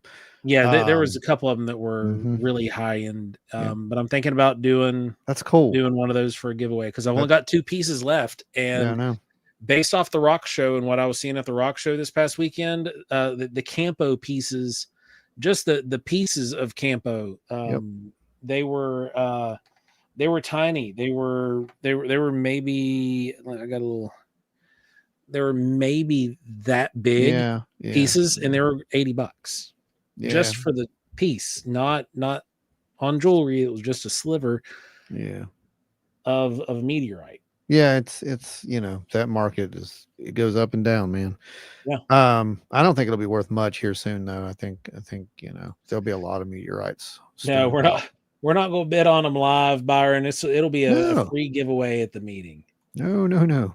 Besides, we can't do that. That's against TOS. It is. Byron says, Booker says, looks like we're going to that next meeting, Byron. There you go. And we are with next year on the horizon. We are looking. We're gonna have our 4th meeting for this year. So don't worry. We're gonna have one before the end of the year. When's it gonna be? Do we have any ideas yet? Does anybody? Because people are gonna be making plans to go places and stuff. Right. My bet, honestly, I think we should do it in December because the next meeting's in March. Yeah. But we're wanting to space out some of the other meetings for next year into other regions and move a little bit so that way we can bring some other folks in that don't normally get to come. Gonna have to watch that weather because the AI bots are already starting to predict apocalypse. Oh yeah, So apocalypse snow now. yeah, apocalypse snow now. Apocalypse snow. Oh, I saw what you did there. There we go. That was There we that's go. gonna be something. It That's needs to gonna be be. something. That's gonna be something for real, folks. Yeah. Anyway, so what's I mean, what are you guys thinking? What, I want to go back to our main topic for tonight before, we got a little bit of time. So let's go back Yeah, to we the main still got a half topic. hour. I want to hear about from you guys because this is something, we usually run this thing right up to the edge and we don't get to hear back from them. So with Byron here, we heard back from Byron a little bit ago, and I want to throw this comment up there. Well, it's way back. I'm not gonna be able to grab it. Anyway, he said that everybody should send pictures of their Halloween costumes to Wild and Weird. That's cool. And then we can show everyone's Halloween costumes not next week, but the week after show. I like it. In November. No, I do like it'd be that. fun. Yeah, I think that would be fun. Let's do that. Oh, and also we are taking some if you've had any, this is particular kind of, but if you had any particular like Mothman type encounters or anything that could be related to that, let us know because we are coming up on that, the day of Mothman Day. Mothman Day. And what is this, like a 7th one or something, right? Yeah, this eighth, is the 7th or 8th? the first one was in 2018. Okay. So yeah, this would be the 7th one. Seventh Mothman Day is up on us. Holy crap. Uh-oh. Well, Donna someone the summoned them. Bottle. Someone summoned them. Well, I guess they're still there. So yeah, so we are moving up on that, and I would like to do a nice little special with some folks who want to share some of those stories, Mothman type stories. Any kind of instance like that. Of course, we'll share any of your stories. You don't have to be this Mothman, of course. We've got the In Focus, and we've got sightings, whatever it's called. The one, I didn't steal that from Sci-Fi or nothing. Yeah. But yeah, we want to kind of focus on some of those things for folks and just be a little bit more interactive for you. Let you guys tell your stories. Every person here is a part of that disclosure. You ain't gonna need the government to tell you this is real. You got everybody else around you. It's not an echo chamber. It's kind of scary when you start hearing people saying the same thing that you're thinking or you've experienced. Yeah.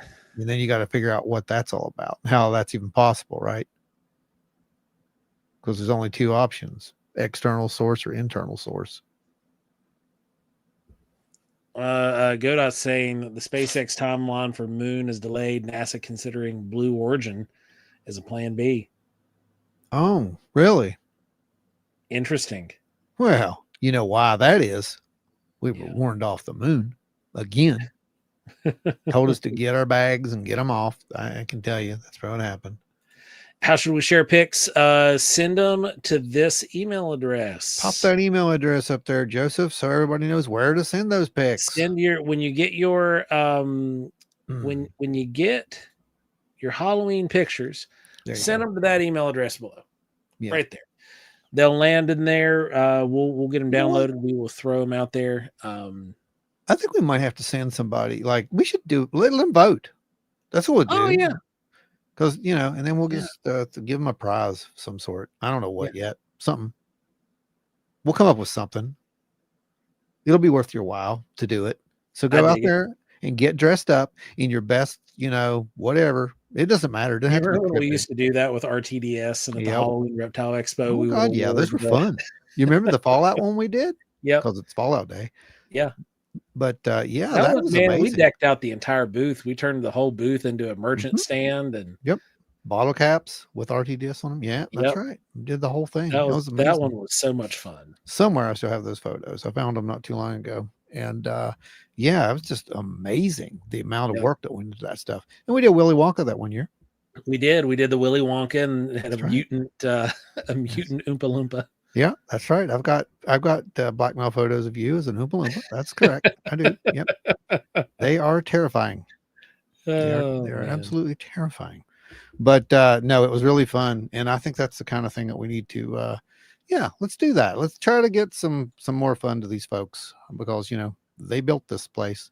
Hey, it's almost like that song, but okay. Dave just messaged us. I'm downloading this video or the picture. Dave said that we could use this. Dave Roberts? Yeah, Dave Roberts. He sent it over in Facebook. I'm getting ready to throw it up over here for everybody.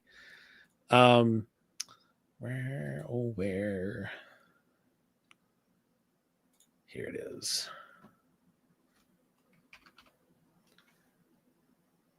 And I'm going to throw it up. Dave said that he's got a photo that we can use for the Halloween giveaway. Okay. So, and some of Dave's photos are amazing, by the way. Yeah. For you guys who don't know, they are. Let me grab this for you here, and I'm going to throw it up. It is. This is, I think, a butterfly nebula, if I'm not mistaken. I could be wrong. I'll have to look at what he said. You're not an astronomy scientist. Yes, you're right. There we go. Oh, wow. No, that's I don't know what that is. What is that, Dave? Looks like the Ring Nebula, but I don't know what that is. It is a nebula. It's the Rosette. Oh, okay, it's the Rosette. Dang, that's awesome. Did he take that? Yes, he took that. That's one of his. It's he's got like over 30 plus hours on the development on this photo. Wow. Yeah, he had sent some pictures of it earlier this week to us, and but that will be the giveaway. It'll be printed out on a hard card stock. Dude, that's beautiful. And we have shipping tubes, so that way we can ship it anywhere in the world. It'll land safely because it's going to be protected in a shipping tube. But yeah, that's such an awesome capture. Man, that's awesome. That is absolutely incredible. Yeah, it does look like the top corner of a skull. I see that now, Ashley. Yeah. Wow, look at that. Well, that's what Dave said. He said it's the Rosette looking like a flaming skull. It looks like a really angry little alien skull. Yep. It's got a little upturned mouth. Yeah, because you got the eye. Yeah. You've got the left eye, you've got the nose, you've got the orbital of the right eye and the upper portion of the jaw. Yeah, that's beautiful though, for real. That is really cool, Dave. That is such cool positioning. That's neat, Dave. You did a great job, brother. Yep. You did a good job on that one, huh? So yeah, there you go. So get out there, put on your best, I don't know, cryptid or just whatever. It don't really matter. Whatever your Halloween costume is, go ahead. Yeah. Throw it up there. We can't wait to see it. We'll put them up. We'll let you guys vote, and the winner gets a print. Yeah, that's awesome. I like that. Thanks, Dave. We appreciate you. Hope you're feeling okay. Oh, yep. There's Dave popping in. He said, thanks all from killer asteroids to menacing skulls. Yep. Yep. We can always count on Doomsday Dave. That's right. Skeptical skull. That's it. Yeah. It does look like a skull. Awesome. Everybody's like, yeah, it's a skull. You know what? They need to rename that to the Skeletor Nebula. Right? I could see that. I really could. So what did we learn tonight, kids? Are we gonna have a good weekend? Are we gonna doom scroll some more? What are we gonna do? I ain't doom scrolling. I'm battlefielding. That's what I was gonna say. I was gonna say you better be somewhere. Yeah. In Siege of Cairo. Anybody else out there playing Battlefield 6? You gotta tell you, man, it's fun. So again, this is another part of the show, guys. Yes, we are watching Wild and Weird Radio live. Ron and I are artists. Dave is a photographer and a musician, and Ron and I are artists and musicians. We also love video games. So, sometimes we get out in a little tangent, especially when the week is as news heavy as what this week has been. Yeah, when we ain't out chasing weird things, that's we got to chill out. Yeah. You can't be locked into the serious all the time, guys. I mean, I think that's one of the issues. I'll see you on some of these things. It's like, again, no disrespect for anyone, but you've got to loosen up. Yeah, you really got to loosen up because it doesn't matter. Elizabeth Brown, thank you.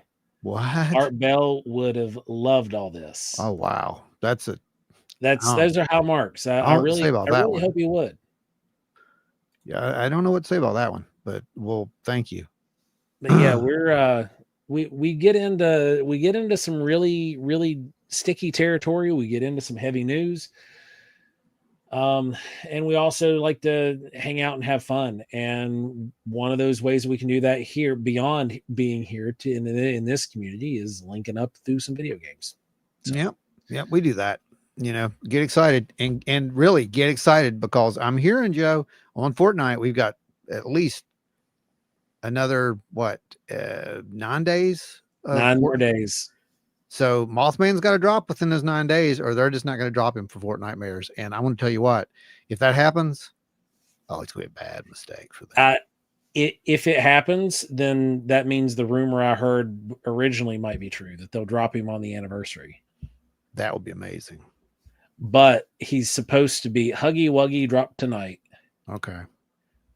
I think that he is supposed to drop. He's the last special drop. Okay. If I remember right. He's supposed to be the last one. It's like next Wednesday. Because every night they're supposed to be dropping one. Gotta keep him for last. Either him or the radioactive Peely. Now that's a cool one. Yeah. Unfortunately, this last Fortnitemares Rob Posey, good night. Has cost me quite a bit of money. It really has. And Rob, but I'm not buying anymore. After I got Huggy Wuggy tonight for Rowan. I got if you don't get Mothman, you're a sinner. Oh yeah, I'm getting I got to get Mothman, and I'm going to get the radioactive Peely. Peely, yeah, that's the only ones I want. Yeah, so we're wanting the same ones. So yeah. OG yes, Zelda is your. When you say old Zelda has been my jam, how old of Zelda are we talking? Scroller? He's talking dun, dun, dun, dun, dun, dun, dun, right? Or are we talking dun, like dun, dun, N64? What are we? I love that game. Yeah, so loved Zelda. Zelda was what destroyed me and turned me into someone who actually still plays video games, quite honestly. Yeah, Byron's playing the OG. Oh, nice gold cartridge. Yep. Those was the good ones. Peter Harris, what's going on? No Man's Sky is the best. I love No Man's Sky. I played it forever, and I traded it in because it just got really dull. And I traded it in like 4 or 5 months before a massive update that just revamped and revitalized the game. And I'm really contemplating getting it again.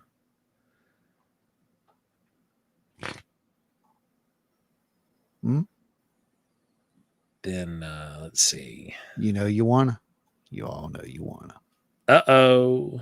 You want to do it. Dave says, check out the game Space Engine. Space Engine? What? Yep. Tommy says Metroid was his favorite. I remember Metroid. On Steam, yeah. Metroid was fun. Space Engine's on Steam. Metroid was super fun. Jordan says, bring on the cards.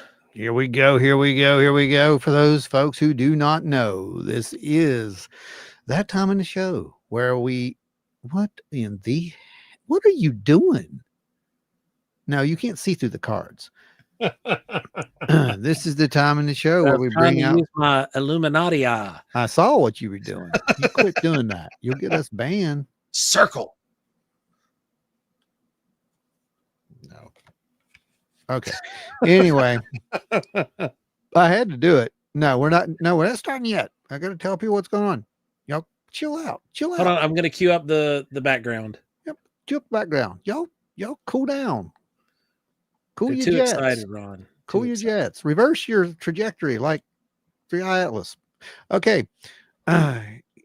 Here's the deal. This is going to be our little Zinner card test. No, these are not evil. They are not demonic. They are not forces of darkness. They are cards with symbols on them. The devil. They're not the devil.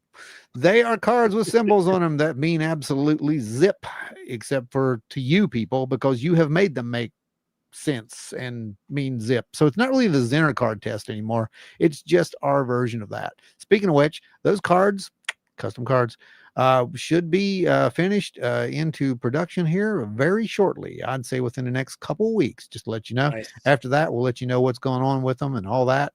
But the wild and weird psychic testing cards, as they will be called, or something of that nature, they're funny, but they're also very they're effective. We've added a little bit of a twist to them that makes them a little bit more you can do more things to them than just like you do with Zinner cards. Zinner cards is just one hit and done. With these, you can actually really test remote viewing a lot better, honestly. And for an extra $225, Yeah. you can get a car battery charger. Yeah, you can. So that way you can shock the jolt person people when they're wrong. Yeah, that's true. You can do that. And you know what's funny is that actually probably would work just because of the we need to test pain it. factor. I have tested it, but not to that extent. But no, emotion. Do you know how many views we would get if you hooked me up to a machine and you shock me when I get it wrong? We're doing it.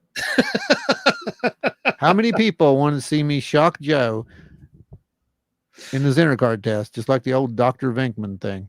Because you do. Just weigh in. Let me know if that's what you want to see. We'll make that happen. We're going to do that. We'll do it. We could even use a TINS unit and just hook me up to a TINS unit. Nah, that's too easy. I'll make the unit. Man, you'll be all right. I haven't killed you yet. Okay. Anyway, here we go. So yeah, the best way to do this, honestly, is just to take a couple of good deep breaths. And then breathe in. Ashley said, we all want that. I know, Ashley. I know. So, yeah, anyway, deep breaths in and out, a few times. Just kind of relax, for real, not kidding.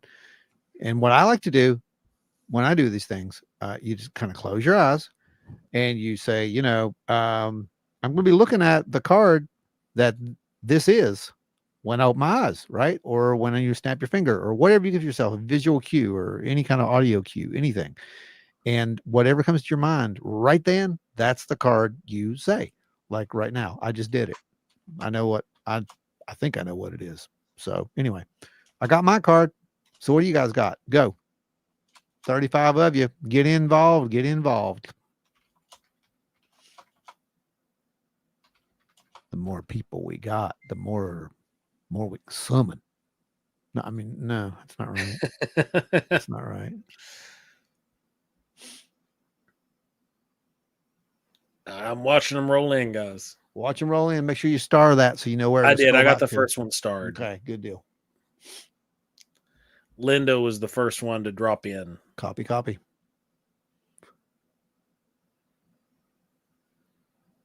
So these tests basically are testing right now. You're just kind of testing your precognitive ability, your ability to remote sense, not so much view, but remote sense what this card is. And again, people can do that in multiple ways. They can do it by a sound. They can do it by, like I showed you, just kind of scanning back and forth on the things, open your eyes, see which one. That's called associative remote viewing. And that's kind of what this tests. Oh, you can totally do that over. That's also a form of associative remote viewing. I've used my pendulum for some of these. Is that cheating? No, that is not cheating at all. Mm-hmm. That's in fact just another mechanism that's actually helping you to tune into whatever it is that is going on that science just can't quite explain. They just know that there's something there. And unfortunately, it's not 100% reliable. So therefore, it doesn't exist, even though we've seen some pretty weird things.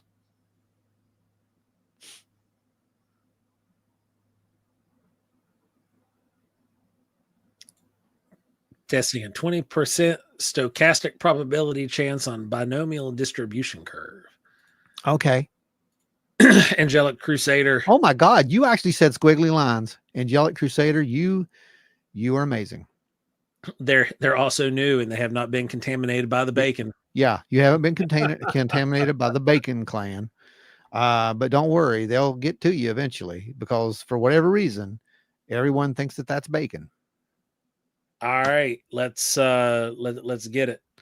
Here we go. I think it's a square myself. Here we go. And it is a it's actually so we got one. You got it. We got two. Bacon, yeah, there's bacon. We got oh my God. Are you kidding me? Usually it's all you people do. I know it's everybody. 3. Booker, you got it. Okay.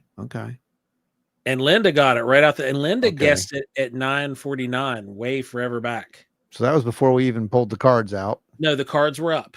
Oh, the cards were up. Yeah, that was right when you lifted the card. Okay, I got you. And that's what you do. It's again, it's like you have to let that visual cue or that audio cue, and you're like, I'm going to know what this is. I'm going to know what this is. Boom, and go with that very first thing. Don't second guess it.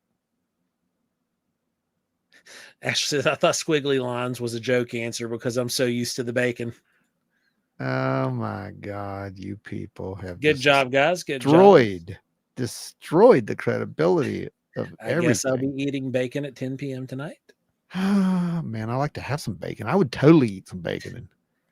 I've got like 6 packs of bacon in the fridge because it was on sale at Kroger. Yeah. I just don't want to make bacon this late. It was like right. It was like $1.80 something a package. I totally would. Okay, so let's try this one differently. All right, I'm going to test this one. So don't anybody type anything. Nobody types anything at all.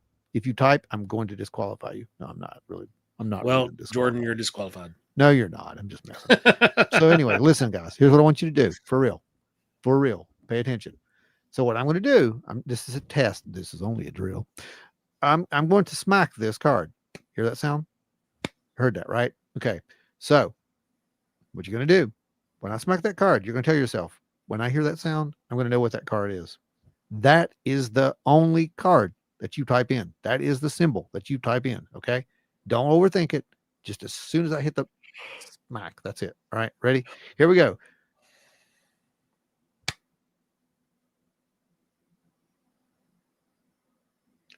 It sounded like a symbol to me. What? It sounded like a symbol. Mm-hmm. Like not a symbol, like a drumming symbol, but like it sounded like one of the symbols to me. Like when you tapped it, I heard. Oh, okay. I'll forgive that because I thought you were being utterly insane for a second. I mean, with the amount of sleep I've had over the last 2 weeks, it's probable. Wasn't even looking at your face when you did that. Paul says, jeez. What? Oh man. Oh, I see it. I made this not too long ago actually, but I had chicken and bacon and I used katsu takoyaki sauce instead of curry. Yeah, but I did have katsu sauce on the meat and on the bacon. That sounds delicious. Oh, it was a banger. Oh, it sounds delicious. Katsu is just good.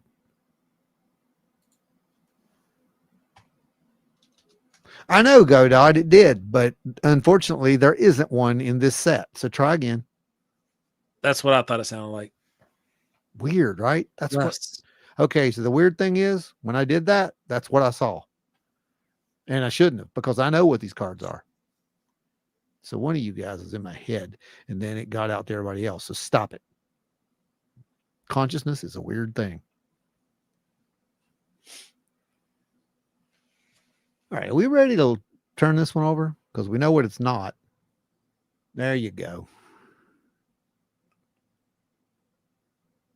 Let's do it. Ready? Okay, I think it's a star. What do you got on it? That's plus. Oh my heavens. Bacon again. It's a twofer. That's weird. So we got Godot's the only one that got bacon so far. But Godot's the only one that got it. Wow. All right, I'm gonna look at this one. We're gonna see how good you are with telekinesis now, right? I gotta hold it down here so it don't reflect in my glasses. There we go. All right, I know what it is. That's not it. Don't let that fool you. That's not it either. That's the ones that you just did. So I'm looking at it right now. Okay, go, go, go, go, go, go, go.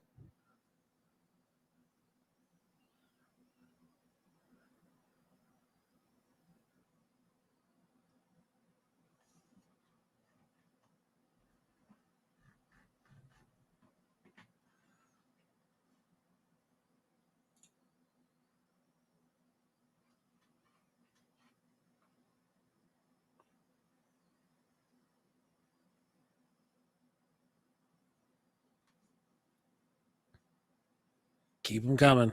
Get everybody in here. Yep, keep them coming. While Guys. y'all are hanging out, just go ahead and if you haven't yet, smash that like button. Oh yeah, keep pretending to tell people to do that. Yeah, gotta hit the like button, reacts, all that stuff helps to kick that algorithm in.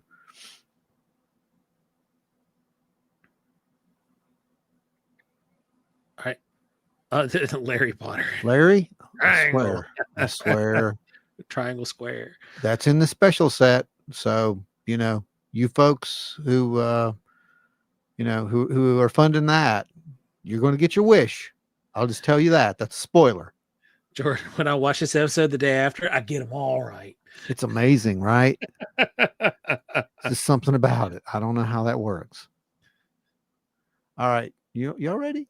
Yep, they're ready. Let's do it. Here we go. And here's what's funny. I saw a lot of you get it.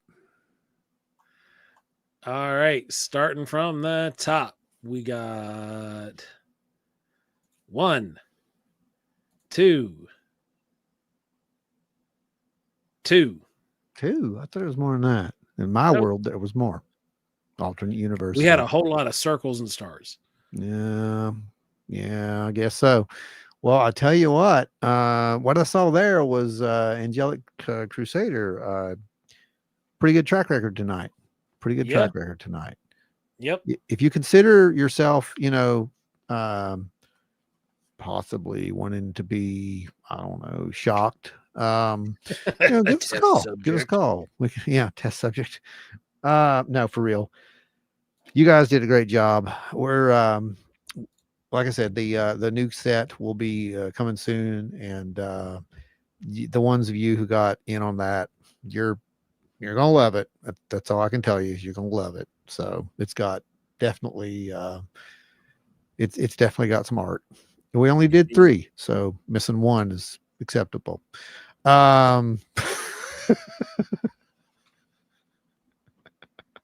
Bonus. What's on the back? Bonus. On the back. On the back. Back there. What is that? Back there. Star. Saying star. You're saying star? Whoa. Squigglies from Angelic. Okay. I said star. Yes, I did. Do. Green is a collar, Octo. Green is a collar. I know that they probably didn't, they don't teach it so much in school now, but when you were there, you should know that green is a collar. It is not a shape. Oh, man. However, if you were to assign green to a shape, what shape would that green be?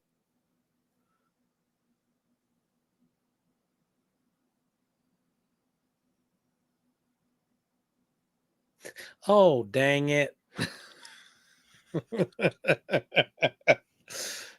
Oh, man. You guys kill me. I swear. It's circle. Okay. All right. These people. All right. People. Here we go. All right. Here it is. This is it. No, Byron. It can't be Byron 3. Smelling the number. Swear to God, you people are just circle. Circle. Ha ha. Oh, did you get 1? Yeah. Yep. Let's see how many we got. All right. Go dot. Green is the collar. Yep, that's right. Green. It is green. Green is the color of our kind. I remember that. So we got 1 circle, technically 2, Circle. 3, 4, 5, 6, 7. We got 7 that time, folks. That is a good run. I'm all right from where I stand. That's pretty awesome. You guys did a fantastic job, and you can bet there'll be more of those fun things happening. What was that? Find what? It said intuition said Circle, but I was wrong about that twice before.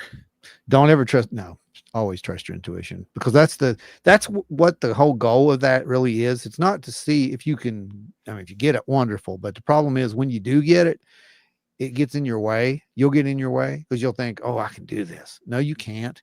That's not how it works. It doesn't work like that. It works off of that instantaneous little, just a spark of intuition. And often we don't listen to that intuition, and it probably gets us into a lot of trouble, right? I mean, honestly. Oh, yeah, it very well could. Says the guy who walks out into fields with radiation and doesn't question it. No, sure. Boredom. But anyway, you guys, absolutely a phenomenal show. Thank you for helping us reach the goal. You did a wonderful job there. Like I said, you did open up one for next week as well. So we'll be doing that. Hopefully there might be a little teaser episode, something that drops this week. Keep watching. Make sure that you are subscribed so you'll get the notification.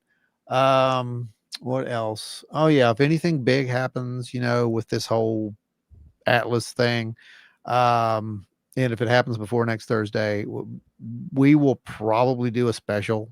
To bring you up to par on that.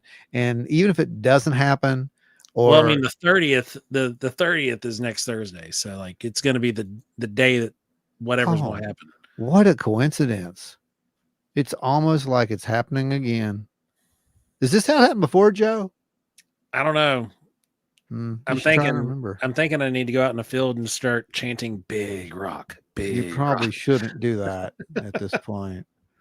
So, anyway, like I said, we'll keep you advised and just give you the data. And you guys, I swear, why do I do it? I don't know. Yeah, like Rod said, if we get anything crazy pop up, we will definitely be jumping in. We'll give you an early update. But next week, be here.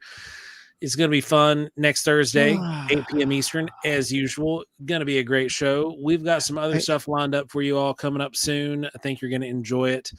And there will be really targeted episodes coming up here in the near future. So hopefully you guys will enjoy some of those. We're still going to be getting into comments and all that. So don't think we're going to be ignoring comments. They're just going to be directed, targeted kind of episodes where we try to keep it in a vein. But it's because we have some topics that we really want to hit and cover really good with you guys. Well, they're going to want to hear it too. Yeah. And of course you can become part of that conversation by all means, and if someone wants to talk about salami sandwiches, it'll probably happen too. So nothing's really going to change, but we're going to try to at least come up with a topic and keep it there. So we'll see how it goes. Well, everybody, thanks for hanging out with us tonight. Y'all are awesome. Thanks for breaking down that goal barrier and unleashing the new art. We're going to see that again next week because, spooky season is. Why don't you just play it one more time? Because it took a while. We'll play it one more time. How about that? That sounds good. Let me find it. Papa.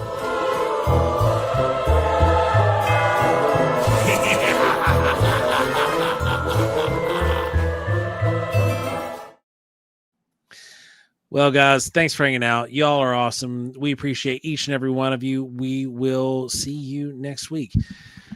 And remember, we have no idea what 3i Atlas is doing. And apparently everybody just runs with it. So, aliens. Yeah, it's aliens. It's aliens. Stay wild and weird, everybody.